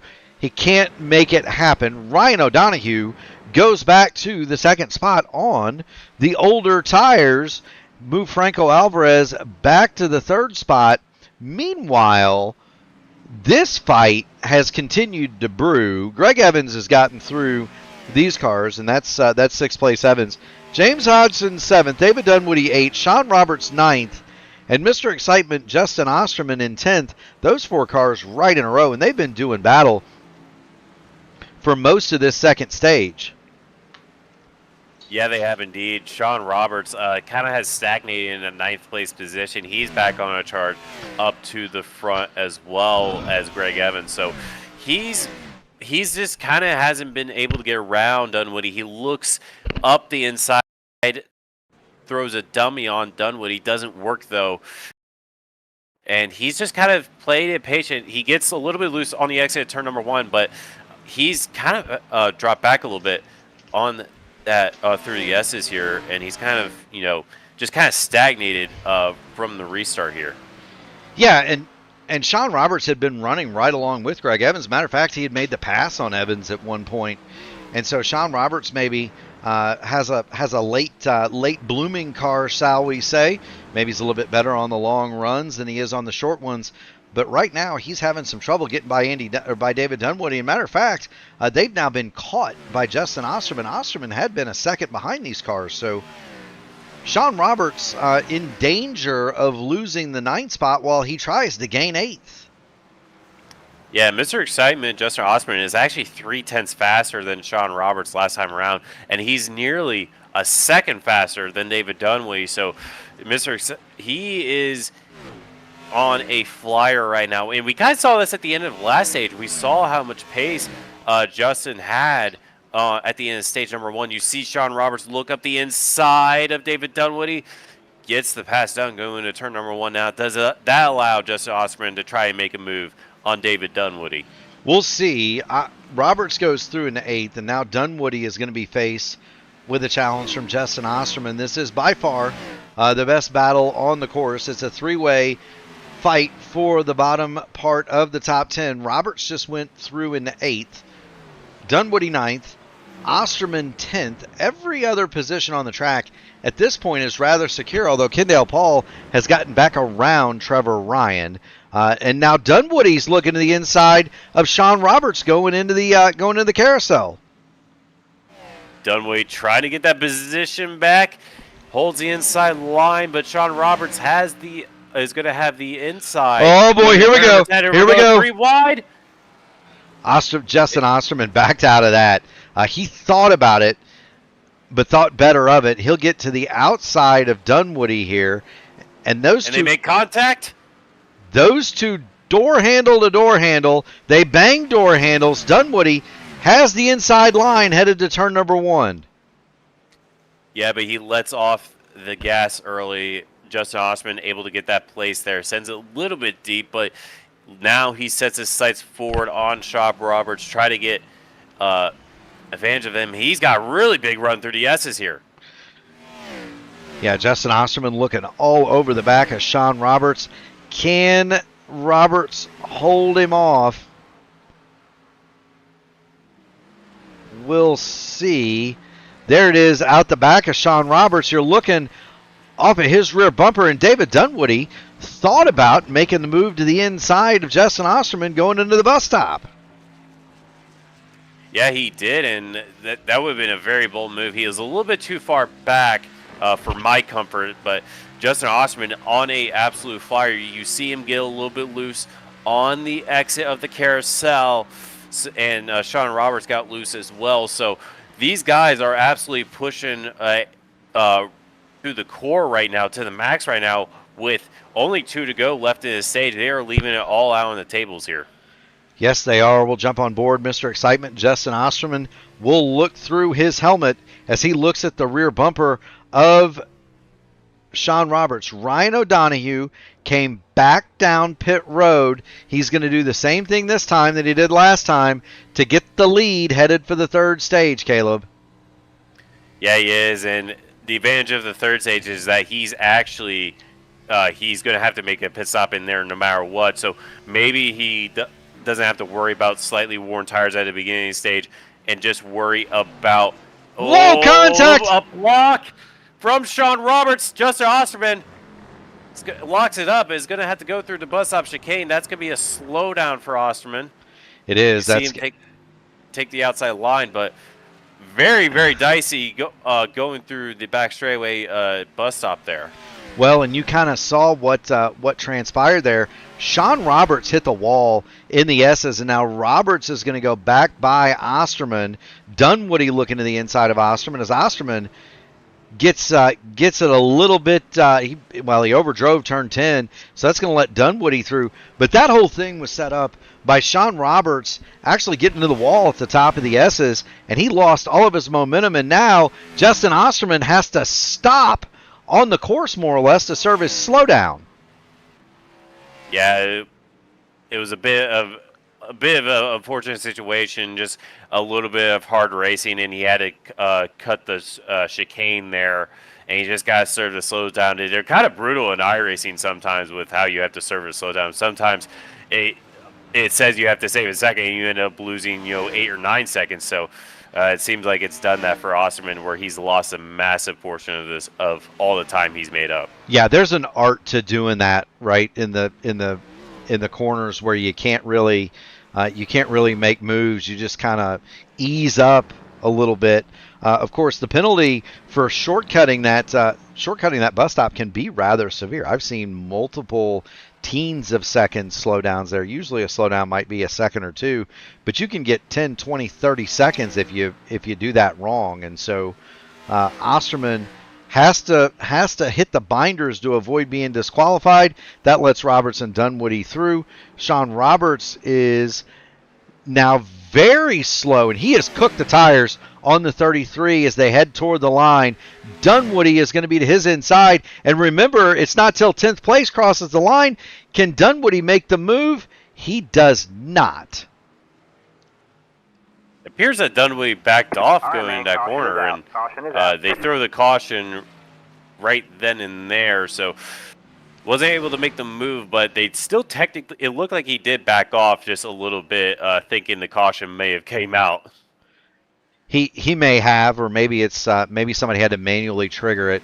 David Dunwoody, one of the drivers with admin privileges, and he does have the admin box. He can throw the yellow, and so that could have been what he was doing, slowing down there. Cautions are brought to you by Admin Box Race Control at the touch of a button. If you forget to set the automatic stage brake cautions in iRacing and you've got an admin box, just hit the yellow and bring it right on out for you. Don't have to take your hands off the wheel. That's www.adminbox.com. We also want to thank Blackmagic Studios for their sponsorship of Stage Break number 2. That's one more time by Edward Shear. Blackmagic Studios is a small operation dedicated to high-quality iRacing paints and wraps for any car, and they do mean any car. If it's in the sim, they can paint it. Visit them on Discord or Facebook for your next high-quality iRacing paint. And I can personally vouch for Blackmagic Studios. When I get behind the wheel of my Indy car, it is a Blackmagic Studios design. A lot of chrome on that car, Caleb. We like our chrome, don't we, Murph? We do, and David Dunwoody, the proprietor over there at Black Magic, he's had himself a pretty good day for a guy that's not known as a road racer. Dunwoody's sixth in the first stage in that Chevrolet, backs that up with an eighth in the second stage. He's having himself a pretty doggone good day, and that's good for him in the points too. He needs a good day with some stage points to keep his championship hopes alive. He's ahead of Crash Neon, who is directly in front of him in the standings. He's ahead of John Hutchins, who is not having that great of a day on the road course. Sam Crow, he's ahead of him, and so David Dunwoody's got a chance to really kind of pick up some momentum in the championship. And look, sometimes winning a title isn't about winning all the races. It's about being consistent, and it's about Caleb making a good day out of what should have been a bad one. And right now, David Dunwoody doing a whale of a job. We're going to see Edward Shearer lead the field back on the pit lane, and that is going to give the lead back to Ryan O'Donohue when these cars hit pit road.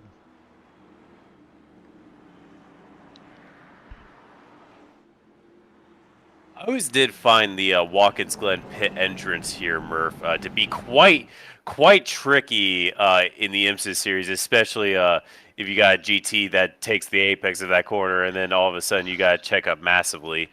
So it is. You got to be below the entry is the racing line, so it's very difficult. It's a pretty narrow opening to get in there. Also, as we watch Edward Shearer, and then of course you got 40 miles an hour in these cars to get down there, but it's very tricky to do that under green. It's also pretty slick once you get off the racing line, and we're talking about this corner right here.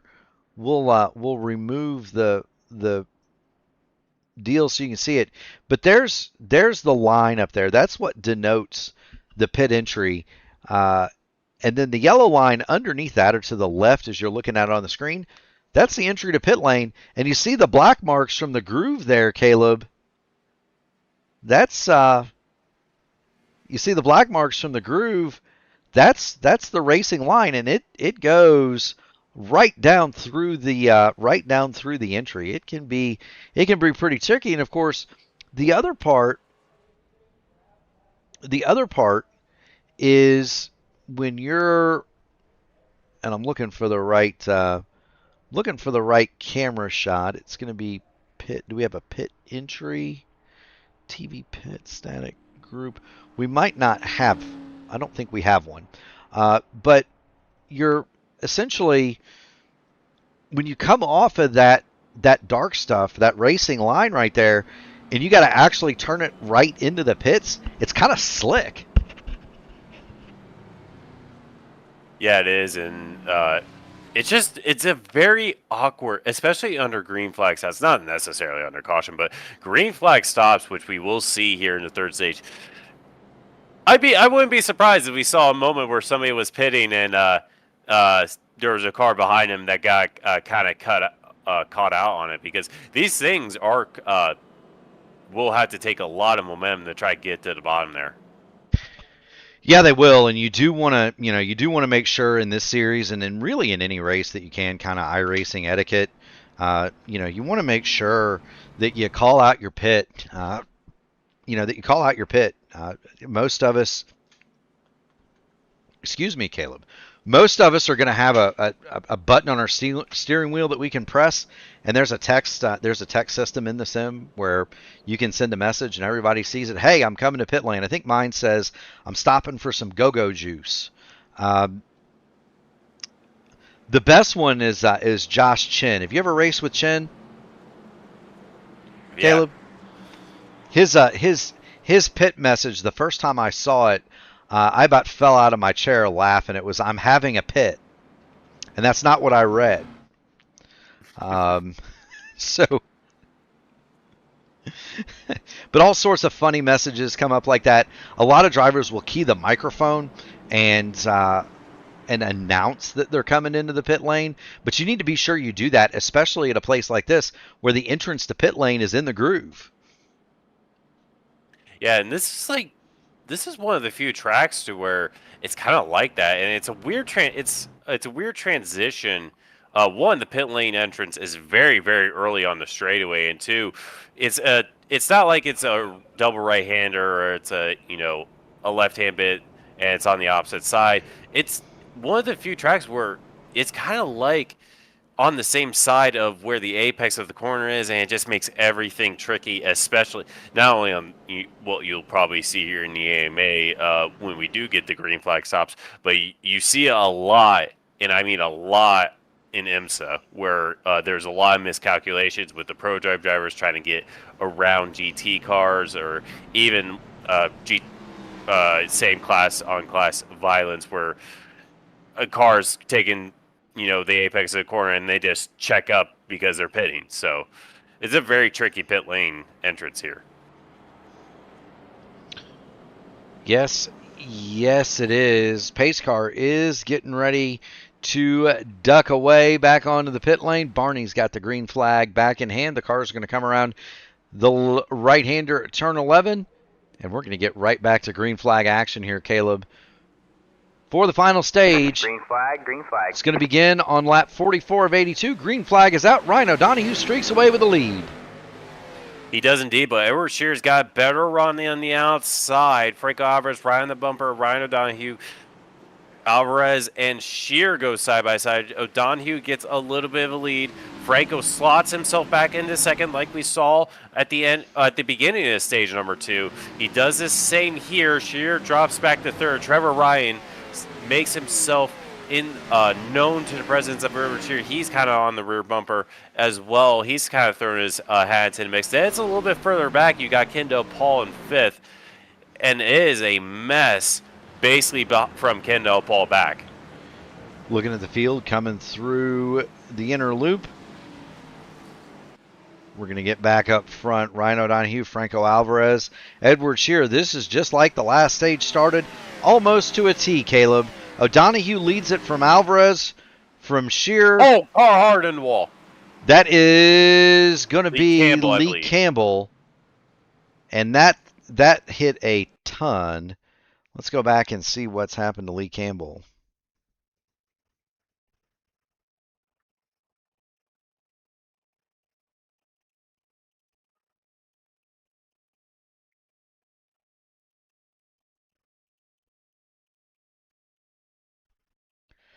There he is. He just came off the carousel, lit up the tires, and hard into the wall for Lee Campbell. It's worth noting. And we've got another one. Trevor Ryan has been around. And he's all by himself in turn number 1, and I think it's going to be kind of the same thing, Caleb. Off the corner, cold tires, correct once, correct twice. Can't save it the third time, and around Trevor Ryan goes. And so he is going to fall back to the 14th spot. Meanwhile, David Dunwoody is under all kinds of fire. He's lost a spot to John Hutchins, now Crash Neon, and Sam Crow back on the lead lap is going to go through. So move David Dunwoody back to the 13th spot. Lee Campbell has the meatball. He is on pit lane.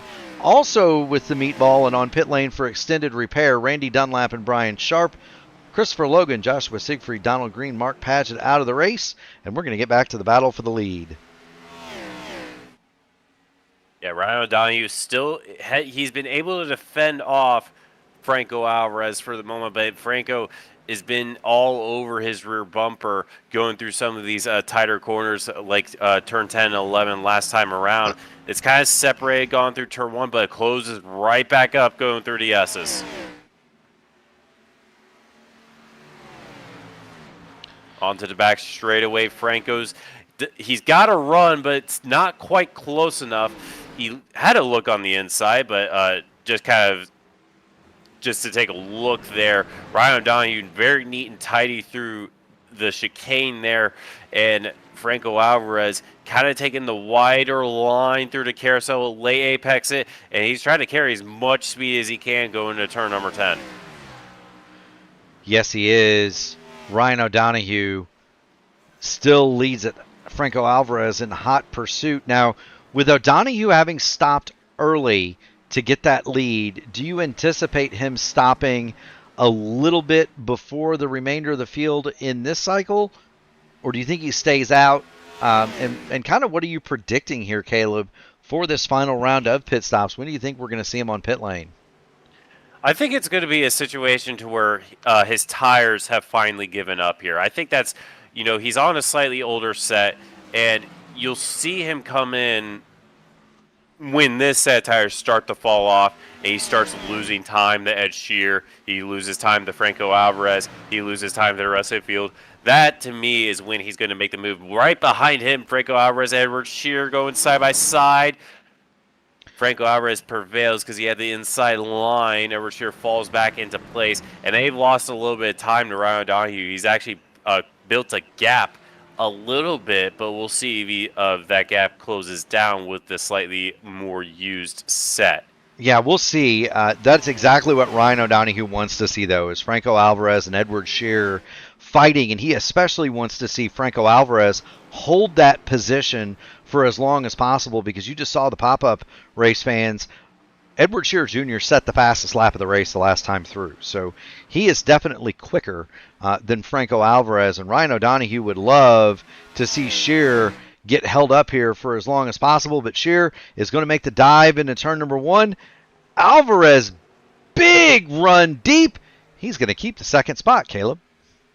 Yeah, he is. He was able to clear himself under the braking zone, and Edward Shear's still going to have to just hold in place. Franco Alvarez, he had a really good run on the exit 1, but kind of loses a little bit through the S's. Gets a little bit wiggly going down the backstretch. Actually gets a little bit into the grass there on the outside, and he's lost a little bit of time to Edward Shear. But again, he's not alongside, so he can't make a move going into the bus stop. Edward Shear is just going to have to hold tight until he gets a run and get alongside Franco Alvarez, and then the hunt begins for Ryan O'Donoghue at that point. It does, but you don't want to lose too much time. Shear going to make a bid to the outside at turn number 10. Can he get it done this time? Alvarez drives it deep one more time. Shear cannot hold it, and he goes really wide into the runoff at the exit, and that's going to cost him a chance to have a move down into turn 1, Caleb. Yeah, it is. Franco Alvarez actually kind of had a really nice last corner there, so he's actually managed to get a little bit of the gap back to Ryan O'Donoghue on the exit there. O'Donoghue goes very, very wide. The two cars behind him kind of hold a little bit tighter to the curb there on exit. They go through the S's fairly even, going through the top of the S's into the right-hander now onto the back straightaway. Franco is about the same gap as he was last time around, but he's able to keep it nice and tidy this time, so he's able to carry more speed into the bus stop. Hard on the brakes, and he is closer than he was a couple times ago, but he goes a little bit wide. That allows Edward Shear, uses the bumper there to move Franco Alvarez out of the way, and he slots himself into second momentarily, but Franco Alvarez... I think he gave it back. He gave it back there. Yeah, I think Edward Shear realized that contact there probably not the best idea, and he let off the throttle in the middle of the carousel to let Franco Alvarez back. We'll set that one up, run it back one more time. There are other battles on the speedway that I do kind of want to highlight. There's a good one between Justin Osterman and James Hodgson. Hodgson 6th, Osterman 7th. And then there's a three-way fight right here four-way fight really, between John Hutchins, Crash Neon. You got Trevor Ryan and Sam Crow. This is 8th through 11th as they run. Matt Metler has acquired a meatball, and he's on the pit lane. So 14 cars continue to run. Ryan O'Donoghue is your leader, but let's watch this fight for 8th, 9th, 10th, and 11th. Hutchins is a little bit out there, but Neon, Ryan, and Crow, they are all right on top of one another for that 9th, 10th, and 11th spot. Yeah, Trevor Ryan, he was at the very front of this field, had that mistake coming off turn number 1. So he's working with a slightly abused set of Goodyear rubber there, locking them up, trying to lock it down. He looks up the inside of Crash Neon, gets that position. Now he's got John Hutchins in front of him, able to get a good run off the corner, but is gaining only 1 or 2 car lengths behind.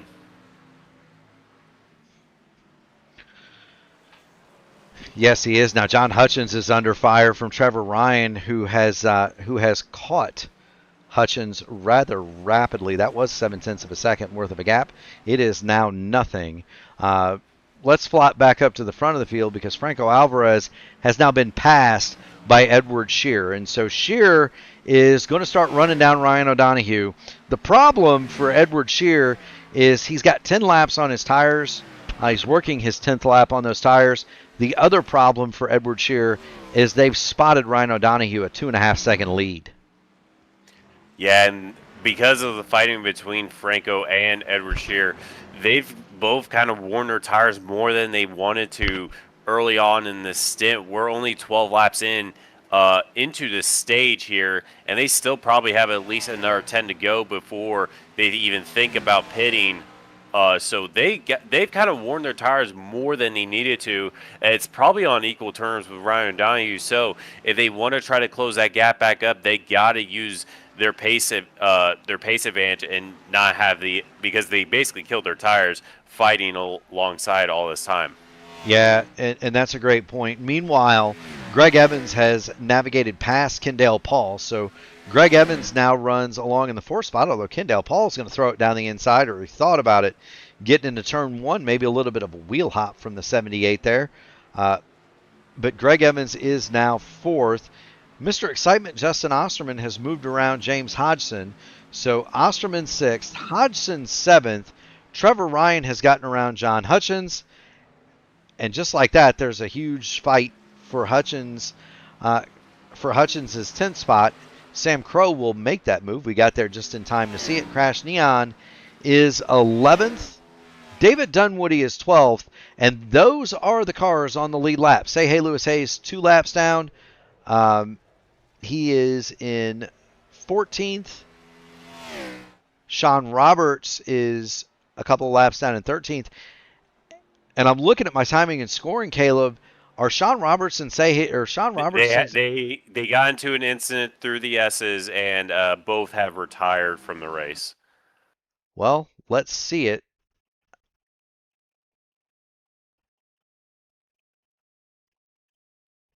Sean Roberts and Say Hey Lewis Hayes. Maybe. It takes a minute to get back. There we go. Okay. So there's Roberts. There's Say Hey Lewis Hayes.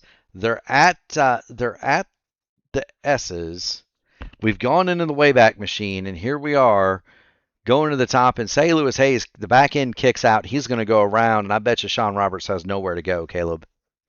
Yeah, it's pretty much the case scenario. Bam. Right into each other. That's just unfortunate situation for the both of them. Both were running. They had good runs throughout the day, especially Trevor Ryan. And now not Trevor Ryan. Sean Roberts had a really good run earlier on in the day. Got into an incident earlier, and unfortunately, decided to call it quits there with that incident. So he has parked it behind the wall. And that's going to leave just 12 cars on the racing surface. David Dunwoody has already made a stop. And so he's theoretically good to go to the end of the race. Ryan O'Donoghue leads it. And critically for O'Donoghue, he is held serve. He's not really lost any time to Edward Shearer Jr., and that's exactly what Ryan O'Donoghue wants on those older tires. Yeah, it is. He was slightly slower last time around, but only by about a tenth. And so you do the math real quick, loses a tenth at each lap. Well, that's 26 laps. So he is having a very good pace for pitting slightly early at the end of stage number 2, pitting right before the stage caution came out. So it is working out quite nicely for Ryan O'Donoghue at the moment because of the fighting that Franco Alvarez and Edward Shear did do at the very beginning of this stage, and now he's kind of pulled away from the rest of the field. But Edward Shear Jr., we know how quick he is around here. We'll see if he's able to get that gap back. We'll see indeed. We'll keep monitoring the situation for O'Donoghue and Shear. Meanwhile, Mr. Excitement Justin Osterman has moved around Trevor Ryan. Move Osterman up to 5th, and he is running down Kendall Paul at present. Greg Evans has fallen back to 7th, and so Evans must have had some kind of a problem because he is back behind Trevor Ryan one more time. Looking through the replay, he actually got repassed by Kendall Paul, and looks like he got loose on the exit of 1. He was able to lock it down, no contact though. So Greg Evans having to half spin a lap ago, and that dropped him all the way behind Trevor Ryan. Indeed. A little bit further back in the pack, James Hodgson and Sam Crow are about to have at it. This is for 8th and 9th. Even though we're down to 12 cars in this one, we've had several retirements.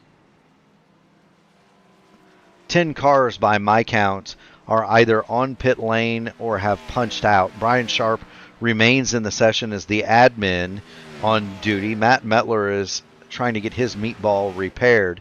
He's been under repair for almost 8 minutes. Everybody else from 13th on back has punched out of the session. But we're looking to see if Sam Crow can make the move on the forward-facing 88 of James Hodgson. Yeah, James Hodgson had a bit of an incident last lap. He had a 124 last time around, so he has a 115.6. They both do 115.6s on laps, so they're equaling each other's pace at the moment. James Hodgson going a little bit wide there. Greg Evans keeping it nice and tidy on the curb there. So you're seeing them take 2 different lines there, but it's kind of equaled out with the lap times that they're given. Yes, it has. Sam Crow continues to run along in 8th. Greg Evans has come to the pit lane at 57 of 82, so he's really the first of the front running cars, or the speed cars as I would call them, to hit the pit lane, and Evans is down and away. He'll come out just in front of David Dunwoody and have quite a bit of clear track in front of him. It's 28 seconds up to Crash Neon, who is still doing battle with John Hutchins, and that would have been, for Crash Neon, he would have been one of the drivers that I would have circled as a favorite here, the second highest road I rating in the field. As Hutchins goes around, code brown moment for Crash, but he would have been one of the drivers I would have circled among one of the dark horses here, and he just has not. He's been in the top 10 all day, but he has not had the kind of a day that I might have expected. There he goes through the spinning John Hutchins. So Crash Neon is now 9th. We'll demote Hutchins back to 10th. And really at this point, there aren't any other cars in contact with one another. So we'll get back to the leader. It's Ryan O'Donoghue, 58 of 82. And if you're O'Donoghue, what do you think in pit stops here? Just cover whatever. Just cover Hutchins has hit the pit lane. Just cover whatever Shearer does. That to me is basically what he needs to do. You know, he's got a 2.5 second advantage. That gap did come down. Was 2.8 a couple laps ago. They come across the line now. That's actually came down another 0.3 there. So Edward Shearer is actually closing the gap to Ryan O'Donoghue quite significantly here. Edward Shearer able to put the power down, but he's got a lap car, John Hutchins, right in front of him. John Hutchins just pitted, so we'll see if he's able to navigate around there. John Hutchins not really getting out of the way yet. But if I'm Ryan O'Donoghue on this tire strategy, basically I would try to just match Edward Shearer. You're out in front. You got a 2 second advantage. You also got a lap car in between him. John Hutchins does get out of the way of Edward Shearer going through to carousel. So you just kind of want to match what Edward Shearer is doing and if he does end up catching you, well, time to take some new tires and try to have that undercut strategy when he does. So they are working around lap 20 of the stage, just shy of lap 20. So they are around halfway in the point where they can pit. So it is slightly of an undercut if they do choose to pit now, but it is a viable option for them to try and do if he wants to. Yeah, I mean, for O'Donoghue here, I think it has to be wait and see, right? If Shearer gets to him, pull in and pit. If Shearer pits, just pull in the next lap. Don't give Edward Shearer an opportunity to use an undercut to beat you. Don't let him get by you on the tires that you have now. This is a nice gap for Ryan O'Donoghue, and for him, we've seen O'Donoghue experience a little bit higher tire wear, so why not, right? If that extra lap or two that he might be able to go, should he choose to do so, the more laps he does on this run, the better off he's going to be at the end of the race. And we are just about now, lap 62. When that hits 62, we'll be halfway through the stage. So I'm curious to see how this plays out. Is Shearer going to do something to force the issue, or no, and just believe that he can get to O'Donoghue on pace? O'Donoghue, though, to his credit, last time through was just a tick of the stopwatch faster, a 436 to a 492. So O'Donoghue continues to extend his advantage ever so slightly, Caleb. Yeah, it is. They're, as the Goodyear rubber, has on every single stock car it does, they do not really like road courses on long green flag runs. So they are kind of struggling out there a little bit. And you could see both cars twitching. The tires are very worn right now. They desperately want to get to pit lane, but they don't want to pit too early to where they can't cover the air guy off. And they just got to wait a couple more laps before they finally make the call and come down pit lane. And I'll be interested to see if Edward Shearer tries to do something different, maybe pit a little bit early, try to get the undercut going, and force Ryan O'Donoghue into an issue of, hey, he's got to pit he's got to follow. So I would almost wouldn't be surprised if Edward Shearer comes down pit lane pretty soon and tries an undercut strategy to get that 2.5 seconds back. He didn't do it that time. O'Donoghue last time through a 475, Shearer 405. So Edward Shearer clawed back nearly a tenth the last time. And so he's still coming just a little bit, inching closer and closer. Now, inching closer and closer isn't going to do it when the other guy's 2.5 seconds up the road. You're going to have to make bigger gains than half a tenth or 3/4 of a tenth of a second. Shearer needs to do something different than O'Donoghue at this point, I think, if he's going to win this race. But there he is, run along in the second spot. Franco Alvarez has dropped 5 seconds behind the front duo. So Franco Alvarez runs along. He's very comfortably in third, but it's 5.5 seconds up the road to Shearer. It's 4.5 seconds back to this man, Kendall Paul, who runs along in fourth. And you see just at the very back of the picture, Mr. Excitement, Justin Osterman is fifth. Trevor Ryan has staked himself to sixth. He's 7.5 seconds in arrears of James Hodgson. Of Osterman, 7.5 seconds up on James Hodgson. And Hodgson has been hounded by Sam Crow for several laps, but there hasn't been any change of position there. Crash Neon is 9th. There's Crash. Greg Evans is 10th. Now, Evans is the first one of the front runners that made his stop. He's been running around faster than Ryan O'Donoghue for several laps, but he's got 5 laps on his tires already, and those babies are going to be shot when he gets to the end of this thing, Caleb.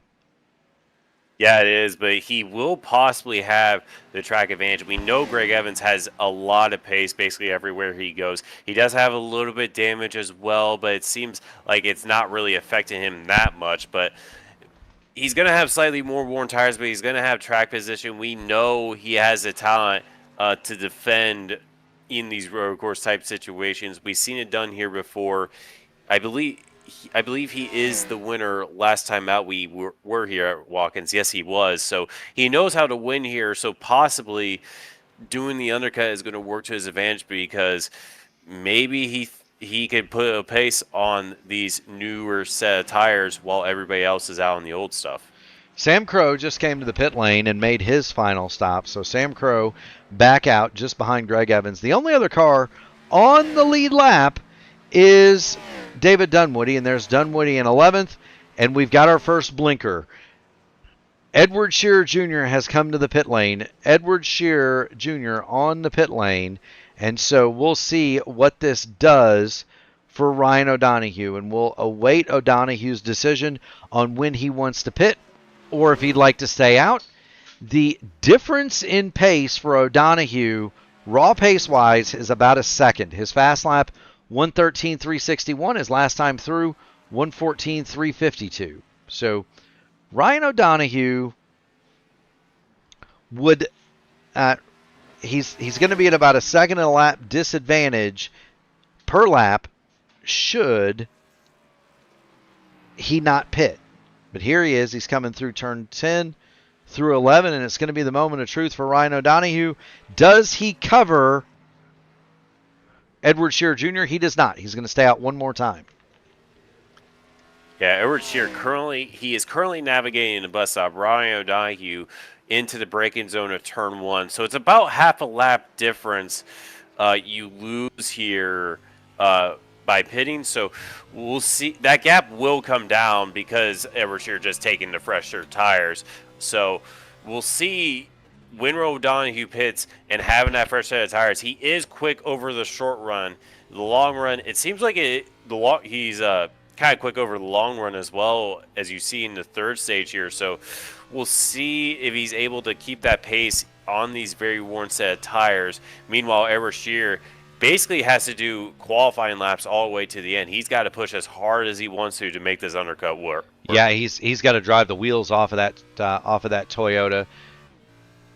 Trevor Ryan has made his pit stop. Crucially for Shearer, he came out and that's what he sees. There's nobody else around, so he's able to do those qualifying laps without having to worry about another car in his way. And the question now becomes, is O'Donoghue going to come this time? He does not. So there's the 2 laps. We're going to keep an eye on what the stopwatch says. This time for Ryan O'Donoghue, 1:14.513. We'll stand by and we'll know in about 30 seconds what the lap time is for Edward Shearer. So 1:14.513 for O'Donoghue. He is pulling away 0.7 of a second over Franco Alvarez, and Alvarez has now come to the pit lane. That's going to promote Kendall Paul to second and Justin Osterman to third. They still have yet to stop. So too Crash Neon has yet to stop. Everybody else has made their final stops except for O'Donoghue and Kendall Paul, as well as Justin Osterman. Yeah, your top three of the fastest drivers in the race. Kendall Paul has been running inside the top 5 all day. Ryan O'Donoghue has led a majority of this race. We have news. Edward Shearer Jr. fastest lap of the race, 1:13.042. Second and a half quicker than Ryan O'Donoghue the last time through. O'Donoghue needs to hit the pit lane this time in order to avoid losing the lead, and it may still happen, and it appears as though he's slow. Ryan O'Donoghue is going to come to the pit lane. He's going to strap on 4 fresh Goodyear tires, and he's going to be good to the end of this race. Splash of fuel, and we're about to have a fight for the win here, Caleb. Yeah, 2.5 seconds was the gap before Edward Shearer Jr. pitted. He closed 1.5 seconds of that already, so he is going to have he's going to have the freshest rubber with the undercut strategy, but if he closes the second half, he should be out in the lead by the time Ryan O'Donoghue gets out of the pit lane. He's coming on the front straightaway. I believe he's on the front straightaway now. Start-finish line, Edward Shearer Jr. Here he goes. Now remember, the exit of pit lane is a little bit shorter, but O'Donoghue is going to come out well behind Edward Shearer Jr. So this is the race. Here's Shearer. He is going to come out 2.5. It's going to be 3 seconds by the time O'Donoghue gets back up to speed, Caleb. And so now the tables have been flipped. 2.8 seconds is the gap between Shearer and O'Donoghue, and this is the race, and there you see it. There's the distance. It's about the length of the straightaway from the top of the S's to the bus stop for Ryan O'Donoghue to cover. He's going to have 16 laps to do it. We're standing by to see the pit stop for Kendall Paul, as well as Justin Osterman. These two have not yet pitted at 67, coming to get 68 now of 82. 14 laps to go, and you would figure they're getting pretty short on fuel, Caleb. Yeah, they are. We said, Osterman with a very big slide coming off turn number 1 there, but we estimated at max you could do about 35 laps. That is at max, and that would be if you were fuel saving, but no reason to really save on a road course unless, somehow you were able to make it to the end in one stop. But a full push is around 30, so they are getting very, very close to the end of the fuel tanks here, and they got, those tires have absolutely got to be screaming on those cars. Yeah, I mean, at this point, they're going to get their 15 minutes, right? They're going to be able to say, hey, for Kendall Paul, I led some laps, I got the bonus points, whatever else. The problem for him is going to be, this is really going to hurt him when it comes the final standings, because the cars around him, Franco Alvarez, Trevor Ryan, Greg Evans, they all have already stopped, and they have been laying down some titanic laps, although Greg Evans is already back up near a minute and 16 seconds. So he may have worn the good off of his good years thus far already. But there is such a thing, Caleb, as going too long. That is absolutely the case. You go until the tires basically give up, and once they give up, well, you're going to lose way too much time in that case scenario. So you got to time your pit stop just right to where you want to maximize the tires' longevity, but you don't want to go too far to where you start losing time due to just how worn out they are. They do last quite a while just in longevity. You won't meatball the tires these good years, but you will wear out the pace of them for sure. Yeah, and that's just the thing. It's just like any other racing car. You can push your stuff too hard, wear it out, and you're not going to have a very good time with it. Kendall Paul, though, he's staying out. We're now working lap 70 of 82, and this would be about what we thought was the edge of the fuel. They've been out 27 laps, and we thought the most that you could do was about 30. Yes, it is indeed, and they're just pushing, they kind of are aiming just to have that freshest set of tires at the very end.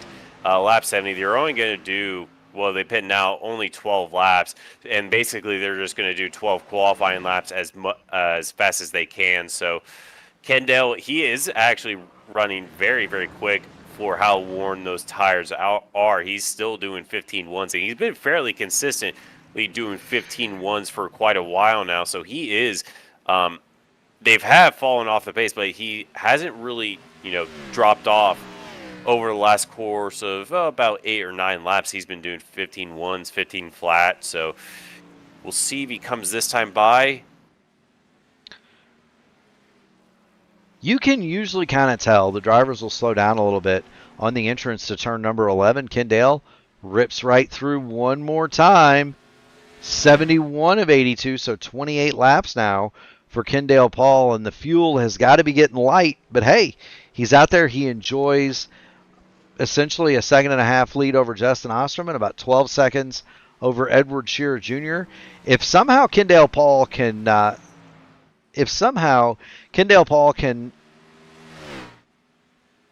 be the champion balloon foot, make it home without a stop in this final stage, one, it would be a masterful display of driving, but also at the current rate, Edward Shearer Jr. would not catch him. No, he wouldn't. But again, that is a very big stretch, and it doesn't seem like Kendall has been saving fuel or intentionally trying to save fuel in it. So I think it's a guarantee that he has to come in. It is a question, however, I did bring this up before the broadcast started, whether or not it'd be a strategy of just taking fuel only and only taking a couple gallons at the end of the stop. We did discuss that earlier. It would be interesting. Whoa! Justin Osterman, I believe, has, as Kendall Paul goes through, Justin Osterman just about came to grief. Here he is. He's he's going into turn 10, and Justin Osterman slid that car all the way across the runoff, all the way through the gravel. I didn't see if he hit anything, but Justin Osterman, there he goes, way late braking into turn 10. Does he get away with it without hitting anything? There he goes through the kitty litter.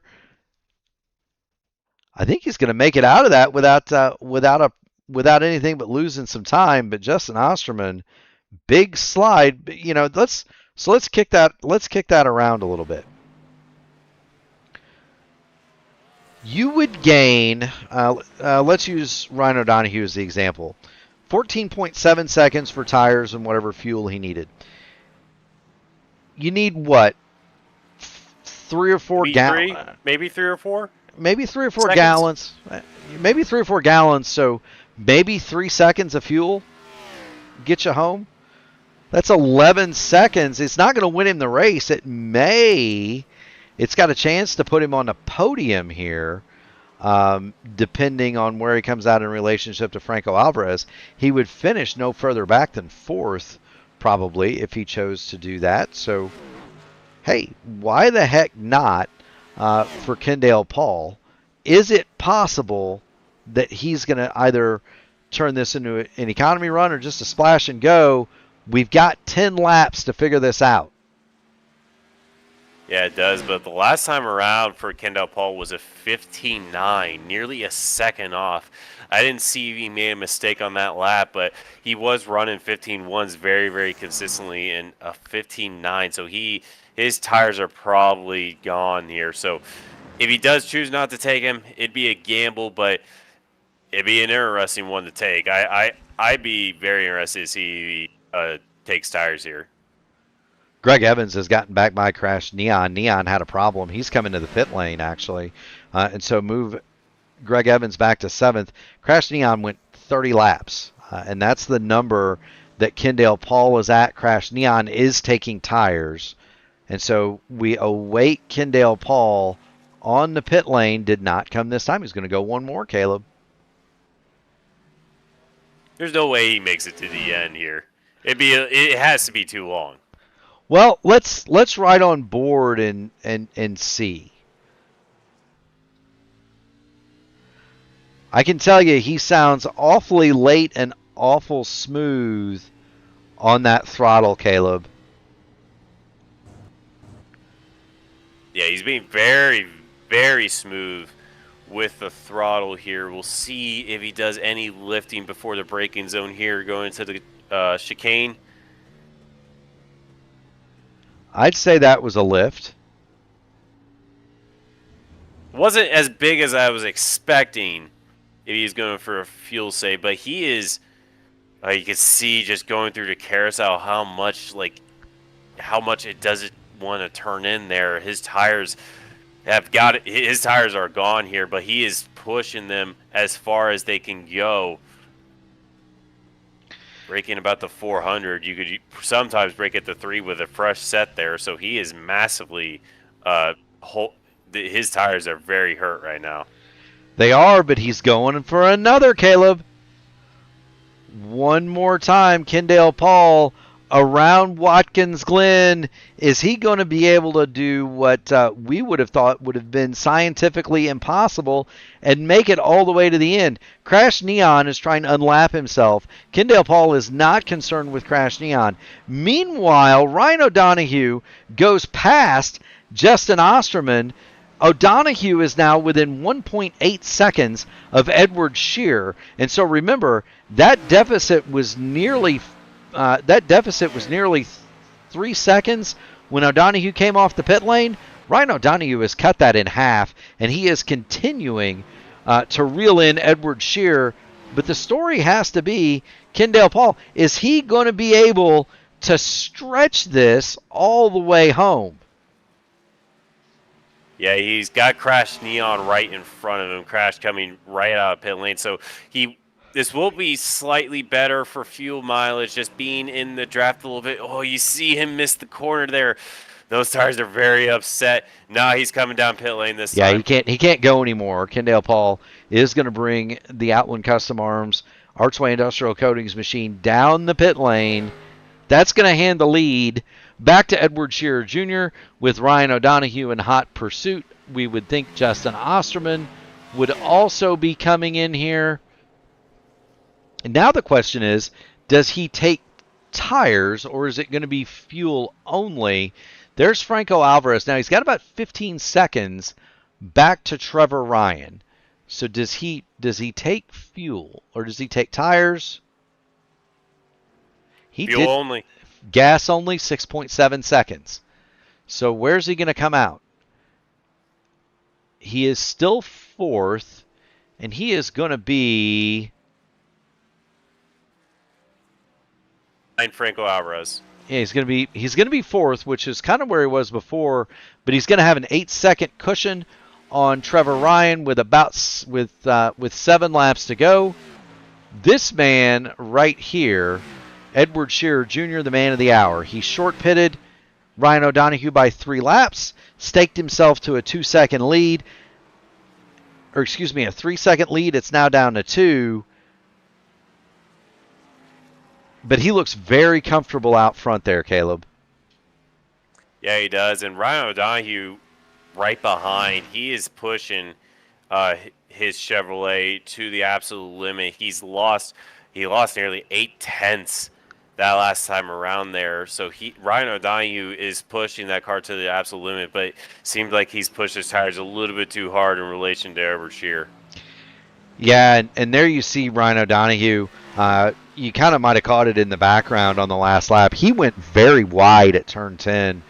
Almost had to bring the car to a stop to not hit anything. And so I got to believe that he has pushed the good years past their good, and now they're just years on the corners of that number 14. There is some racing still to be done here. David Dunwoody, Sam Crow, and James Hodgson all over one another for positions 8 through 10. There they are, and they are reeling in. They're passing Justin Osterman. Osterman locked up and slid and hit the outside wall, and he actually blew his motor. Osterman is retired from the race.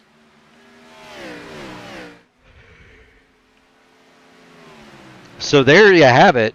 Justin Osterman out, and that's going to move David Dunwoody into the 7th spot. You've got James Hodgson 8th. Sam Crow is 9th. Crash Neon will move into the 10th spot. Dunwoody doing a bit of lawn mowing service for Watkins Glen there. You know, have you ever watched one of those old, go back and watch, you can find it sometimes, especially like the early to mid 80s NASCAR races at Riverside. Go watch the footage of some of those. Those guys were never on the racetrack, Caleb. They were rolling through the grass, the dirt, 2 wheels off, 4 wheels off. It was an interesting sight to behold, some of those 80s NASCAR road races, because those guys were definitely not road racers at all. No, they weren't. And Riverside was actually a fairly narrow track in those S's sections. It was fairly narrow there, and it was kind of one lane. So if you ever went side by side, you just pull a Dale Earnhardt and do a classic pass through the grass and just cut the course if you wanted to. But Riverside was fairly narrow through that S's session, so you saw a lot of corner cutting. Here at Watkins, you got a lot of runoff. And really the only corners you can cut to where it's actually advantage is the bus stop itself. You can't really cut the carousel. You can't cut the S's at all. You can kind of cut turn 1, but there's a massive curve on the inside, and you're just going to lose time if you do. So the bus stop is really the only corner you can cut, and most of the time, you're just going to lose time anyways if you do.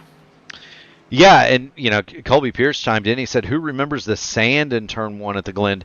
I remember the sand in turn 1 at the Glen. I also remember Jimmy Johnson going headlong across the sand into those foam blocks. You remember that, Caleb? Wild accident.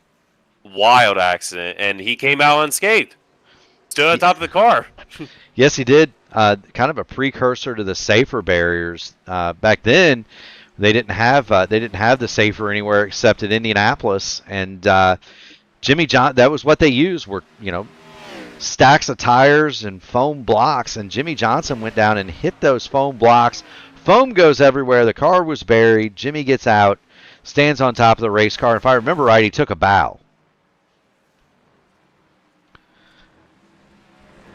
Anyway, we're watching David Dunwoody and James Hodgson do battle for the 7th spot. This is the only position on the racetrack that features two cars within a second and a half of one another. Ryan O'Donoghue has closed down to 1.8 seconds, and if it gets close, I will definitely cut back to it. But for right now, O'Donoghue is still outside of, well, I'd say he's within earshot, but he's not any closer than that. Hodgson and Dunwoody, though, it's a pretty good little scrap. Yeah, it is. Hodgson trying to get around David Dunwoody. He's had a lot of looks throughout these corners here. He has another look on the outside going through turn 1. Doesn't get quite the run through the S's here, but he gets a little bit. He's getting a little squirrely through these corners. Those tires are starting to show signs of wear there. David Dunwoody, an absolutely amazing run for him, getting in 7th. He was really squirrely going on to the back straightaway there, going into the bus stop. Now David Dunwoody taking a very tight line. So does James Hodgson. They get through there very nicely, and James Hodgson has kind of dropped back a little bit. Yeah, James Hodgson, and look, these two are very good friends. They were teammates last year. They're still kind of corporate teammates. James Hodgson is not going to rough David Dunwoody up to make a pass. Not that Hodgson would rough anybody up anytime, anywhere, but he's especially not going to do it to one of his buddies. And so Dunwoody doesn't have to worry about getting the bumper per se. Now, if James can pass him clean, he'll do it, but he's not going to do anything untowed. But this, again, is the only battle on the track for position. When they come back through to get the white flag, we'll go back to Edward Shearer. It's about 2 seconds over Ryan O'Donoghue. Franco Alvarez firmly ensconced in 3rd. Dunwoody in 7th. Hodgson 8th. That's the battle we're watching. Kendall Paul, Trevor Ryan, and Greg Evans positions 4, 5, and 6. And there's the white flag. It took some doings for Edward Shearer Jr., but he used the pit strategy to perfection. He's going to come through the S's one last time up toward his final journey through the bus stop, and he has got Ryan O'Donoghue just there behind him, 2 seconds, almost 3 now, but not close enough to do anything with Edward Shearer. No, it's not. He's only got the carousel and 2 more corners after that. Edward Shearer, he didn't get the pole position. He actually started back in 5th. Didn't have the greatest of qualifyings here, but he made his way up to the front almost immediately, was attacking Ryan O'Donoghue for majority of the first stage, got the lead in the first stage. Ryan O'Donoghue decided to pit early at the end of stage number 1, got around him again in stage number 2, did the same thing as end of stage number 2, got around him in stage number 3, and now he rounds the final corner in the lead. Edward Shearer Jr. is going to win here at Watkins Glen. He's going to be followed home by Ryan O'Donoghue in 2nd, and then we're going to have to wait a while for 3rd place Franco Alvarez. And this is your... Franco drifted in the last quarter to come to the front straightaway.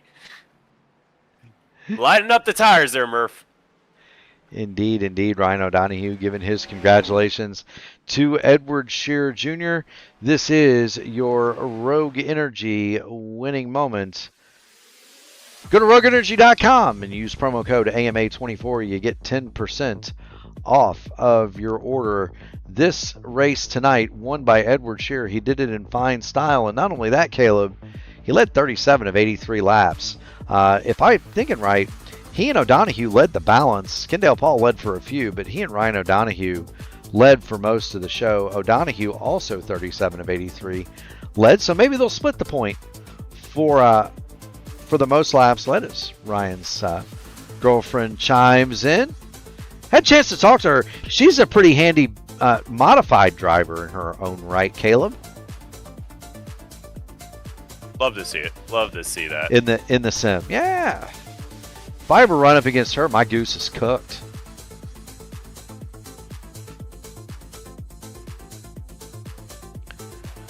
There's Edward Shearer, as you see. Franco Alvarez, and there he is in third. He's still drifting the car, but Edward Shearer is going to come down and, well, is he going to do some donuts? What's he going to do here, Caleb?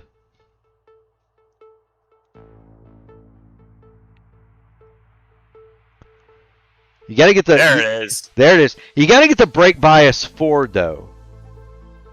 Yeah, that's the old IndyCar strat. Just throw it all the way forward there, Murph. Yeah, you gotta get the. He's. I like the technique, right? He's got him nice and tight, but you got to get the brake bias a lot more forward than that.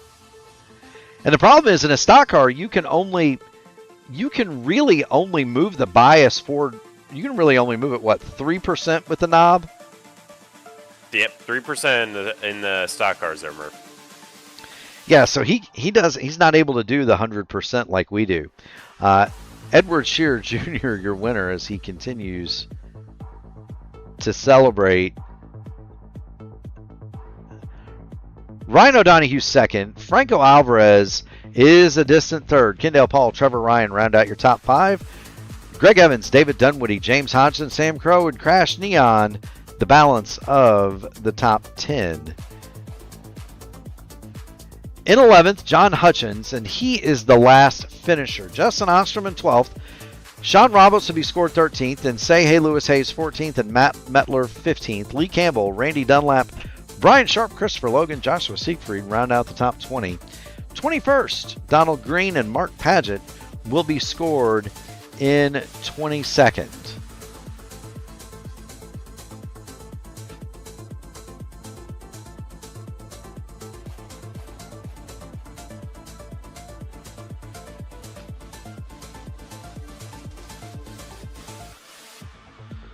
All right, we've got Franco Alvarez in the waiting room. Let's go ahead and pull him in. Franco, you've got Murph, you've got Caleb Brashear in the P1 broadcasting booth. You got a copy? I got you guys. I'll tell you what, you and Ryan and Edward had a tremendous battle for the lead at certain points of the race. You seem to fall off a little bit on the older tires. Do you think you got some sort of a caution or something like that? If, you might have been able to come get four fresh Mr. Feelgoods and made it a three-way fight for the win. Honestly, not, Mark. This 41 car didn't have much more speed than that. This is just my third race in a road course, so I'm still learning a lot. But yeah, this 18 and 14 were super fast. They were super good. They deserved the results. Congrats to them. But yeah, I didn't have anything more. That was it for me for the small one Chevrolet. Mr. Brashear, what do you have for Franco Alvarez this evening? How is the O'Reilly car drift around here? Is it drift kind of nice, or do you need to do some set adjustments with it? It's super fun. It just drifts by itself. If you don't want it, it will drift anyway. So it was sideways at some points, like it was side by side, sideways, just dive on me. It was super fun to drive this car. Absolutely. Well, for not being a road course veteran, you sure ran a heck of a race. P3 tonight. When you get on the podium, No. yeah. Oh, sorry. P3 tonight, when you get on the podium at P1, you get the mic. Friends, family, sponsors. Go ahead, my friend. Yeah, I mean, super happy. Like, this is my 5th race in the league and 5th top 10, so keeping the consistency in, trying to make the chase, at least to get that goal. And yeah, thanks for my friends, La Banda de Longo. Thanks for La Docta, my team. Thanks for the guys in the Discord server. And yeah, thanks guys for your work. Your broadcast looks super good. And congrats for the guys on the top 2 positions. They did a great job today.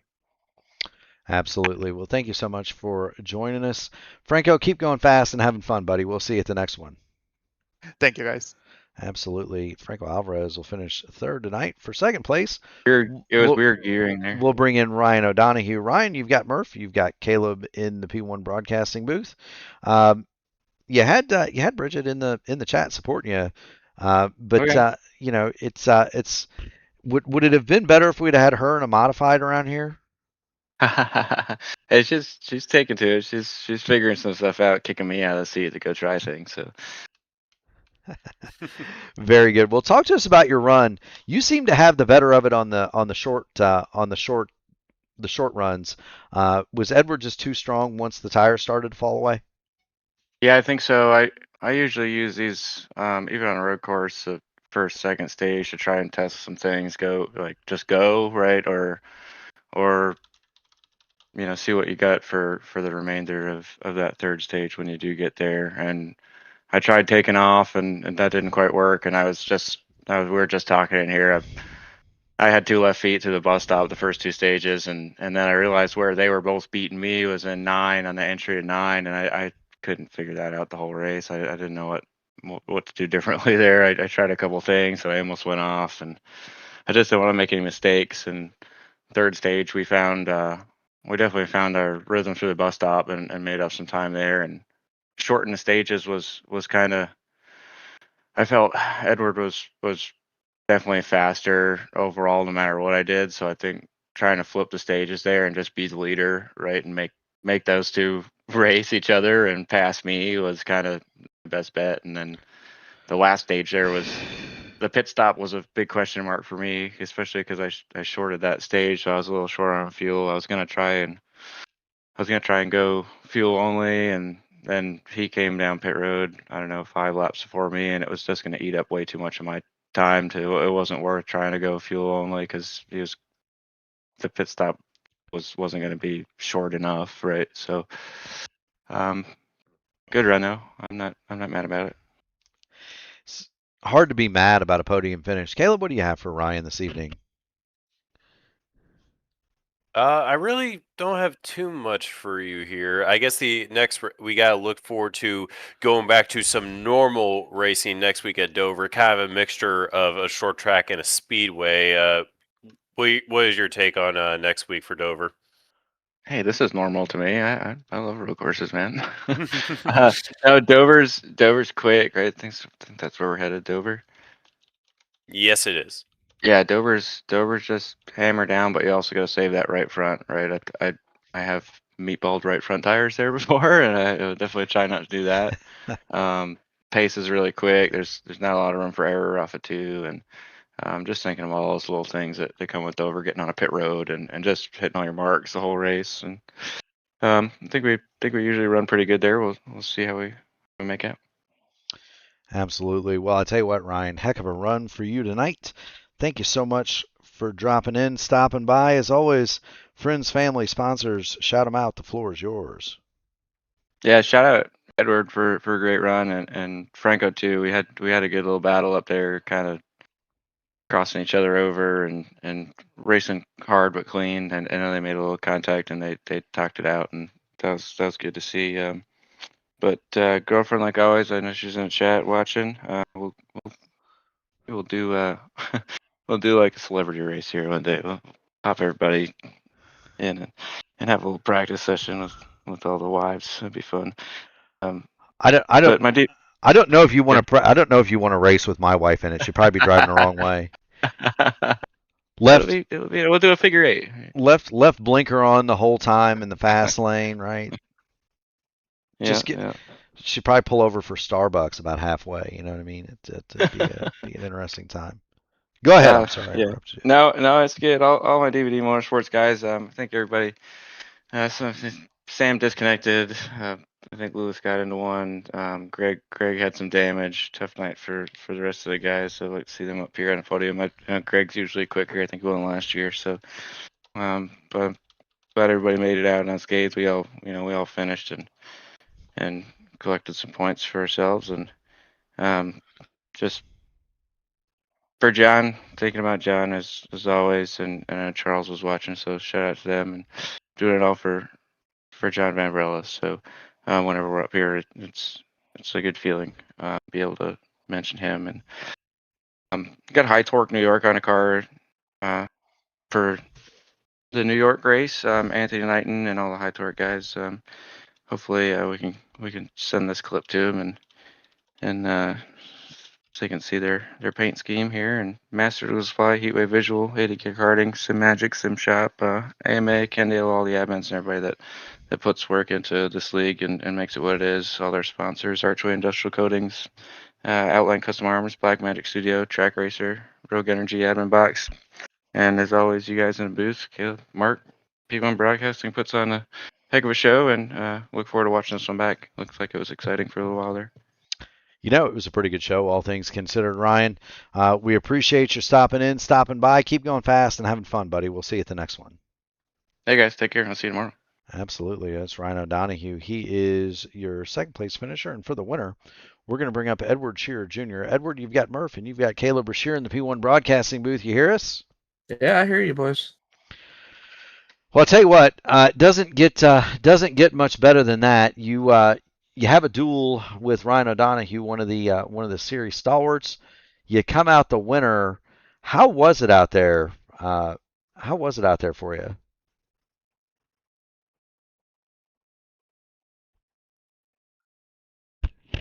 Did we lose Edward? That's the question.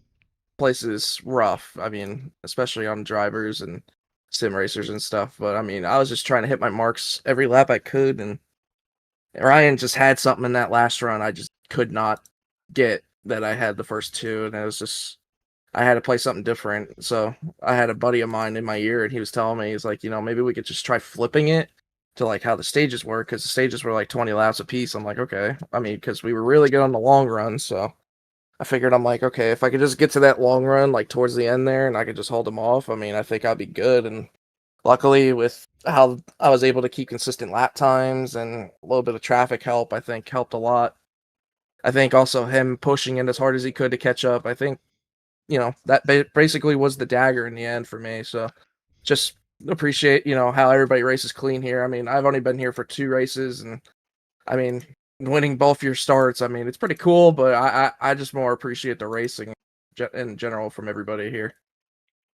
Oh, for certain, sure. It was definitely a ton of fun to watch, and it was definitely super clean. Caleb, what do you have for Edward Shearer Jr. tonight? Well, as you already know, we like to take very serious questions for our winner here, but we already asked you the first one. For the second one this time around, it's going to be, what is your favorite cereal? Ooh. It's tough for me. I mean, I grew up a Frosted Flakes guy, so I mean that definitely has to be top one for me. And it's like I'd be in a mood back and forth between Frosted Flakes and Honey Nut Cheerios. Honestly, I mean those are the only two really I've had all my entire life. So, but if I had to get, if I had to say one, I'd probably lean towards Frosted Flakes. It's just like when you get like those late night munchies and you just get in the mood for like a bowl of cereal before you go to bed or something like that. It's just it just hits different for me. I can sympathize with that, and I can empathize with that, and I can want Frosted Flakes all I like. Although I'm getting to the age where it's more special K than it is Frosted Flakes. But good man, Frosted Flakes are the real deal. With that said, Edward, thank you so much for stopping by, and answering our crazy questions. You went on P1, you get the mic. Friends, family, sponsors, go ahead, sir. Yeah, I just want to thank, Precision Speed Solutions for coming on board for these races. And luckily, it's like, I was just telling the guys, it's like, I won't be here next week, unfortunately. I'm going to the IRL race at Dover. So guys will have to get tired of me for 1 week before I come back. So Yeah, I don't know what track we go to after Dover, but looking forward to that when I come back. And yeah, just mainly shout out to Precision. I've been here a couple times, and luckily they wanted to sponsor the car. And thanks to my buddy Wilkie for being in the booth with me and helping me keep calm and managing my pace and telling me, manage a gap, when to pit. He honestly was the one that won this race for me. I mean, him telling me to pit with like 20 to go, he basically won me that race and just told me to stay consistent, do what I have to. And also, I just want to shout out my grandmother's birthday. She turned 79 today, so I'm gonna go celebrate with her for a little bit. But yeah, basically, just thank you guys in the booth always. I love the crazy questions we come up with here, and just shout out to everybody that does the racing here every week. And looking forward to seeing everybody again in 2 weeks and talking to you guys hopefully in the booth again. Absolutely. Well, thank you so much, Edward, for stopping by. Keep going fast, having fun, buddy. We'll see you at the next one. Thanks so much, guys. Appreciate it. 100%. That is Edward Shearer Jr.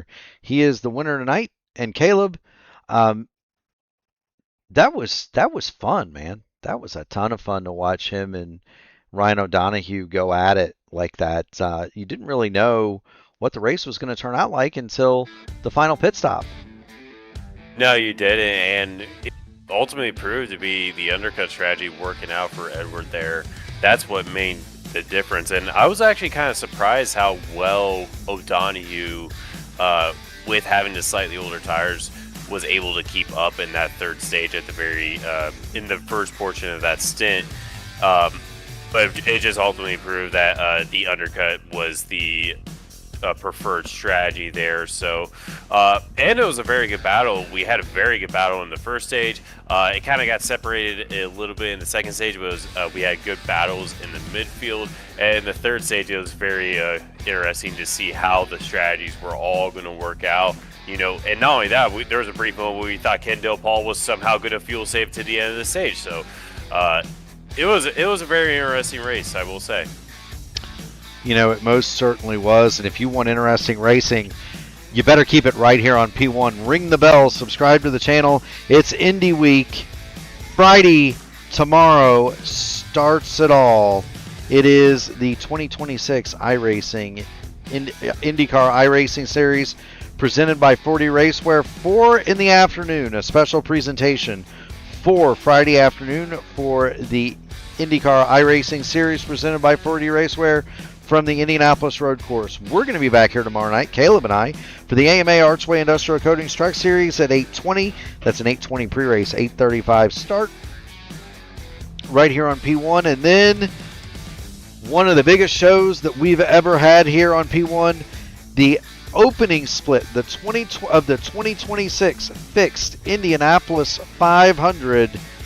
Split number 1 belongs on P1, 9 o'clock tomorrow night. That will be simulcast by iRacing. Dual top splits, Caleb. You can't beat that at all. Glad to see the Indy 500 being given even more prominent stature in the sim. On Sunday, it's the Sim Gaming Expo Classic IndyCar Series at 2. They're going to be at Mexico City. Monday night, we're going to have the IndyCar Open Series top split one more time from the Indianapolis Motor Speedway. That's at 8 o'clock. And at 10, it's the Indy Next Road Series from Sebring. Tuesday, it's a triple header. The IndyCar Oval Series Tuesday night top split from Nashville at 8:15.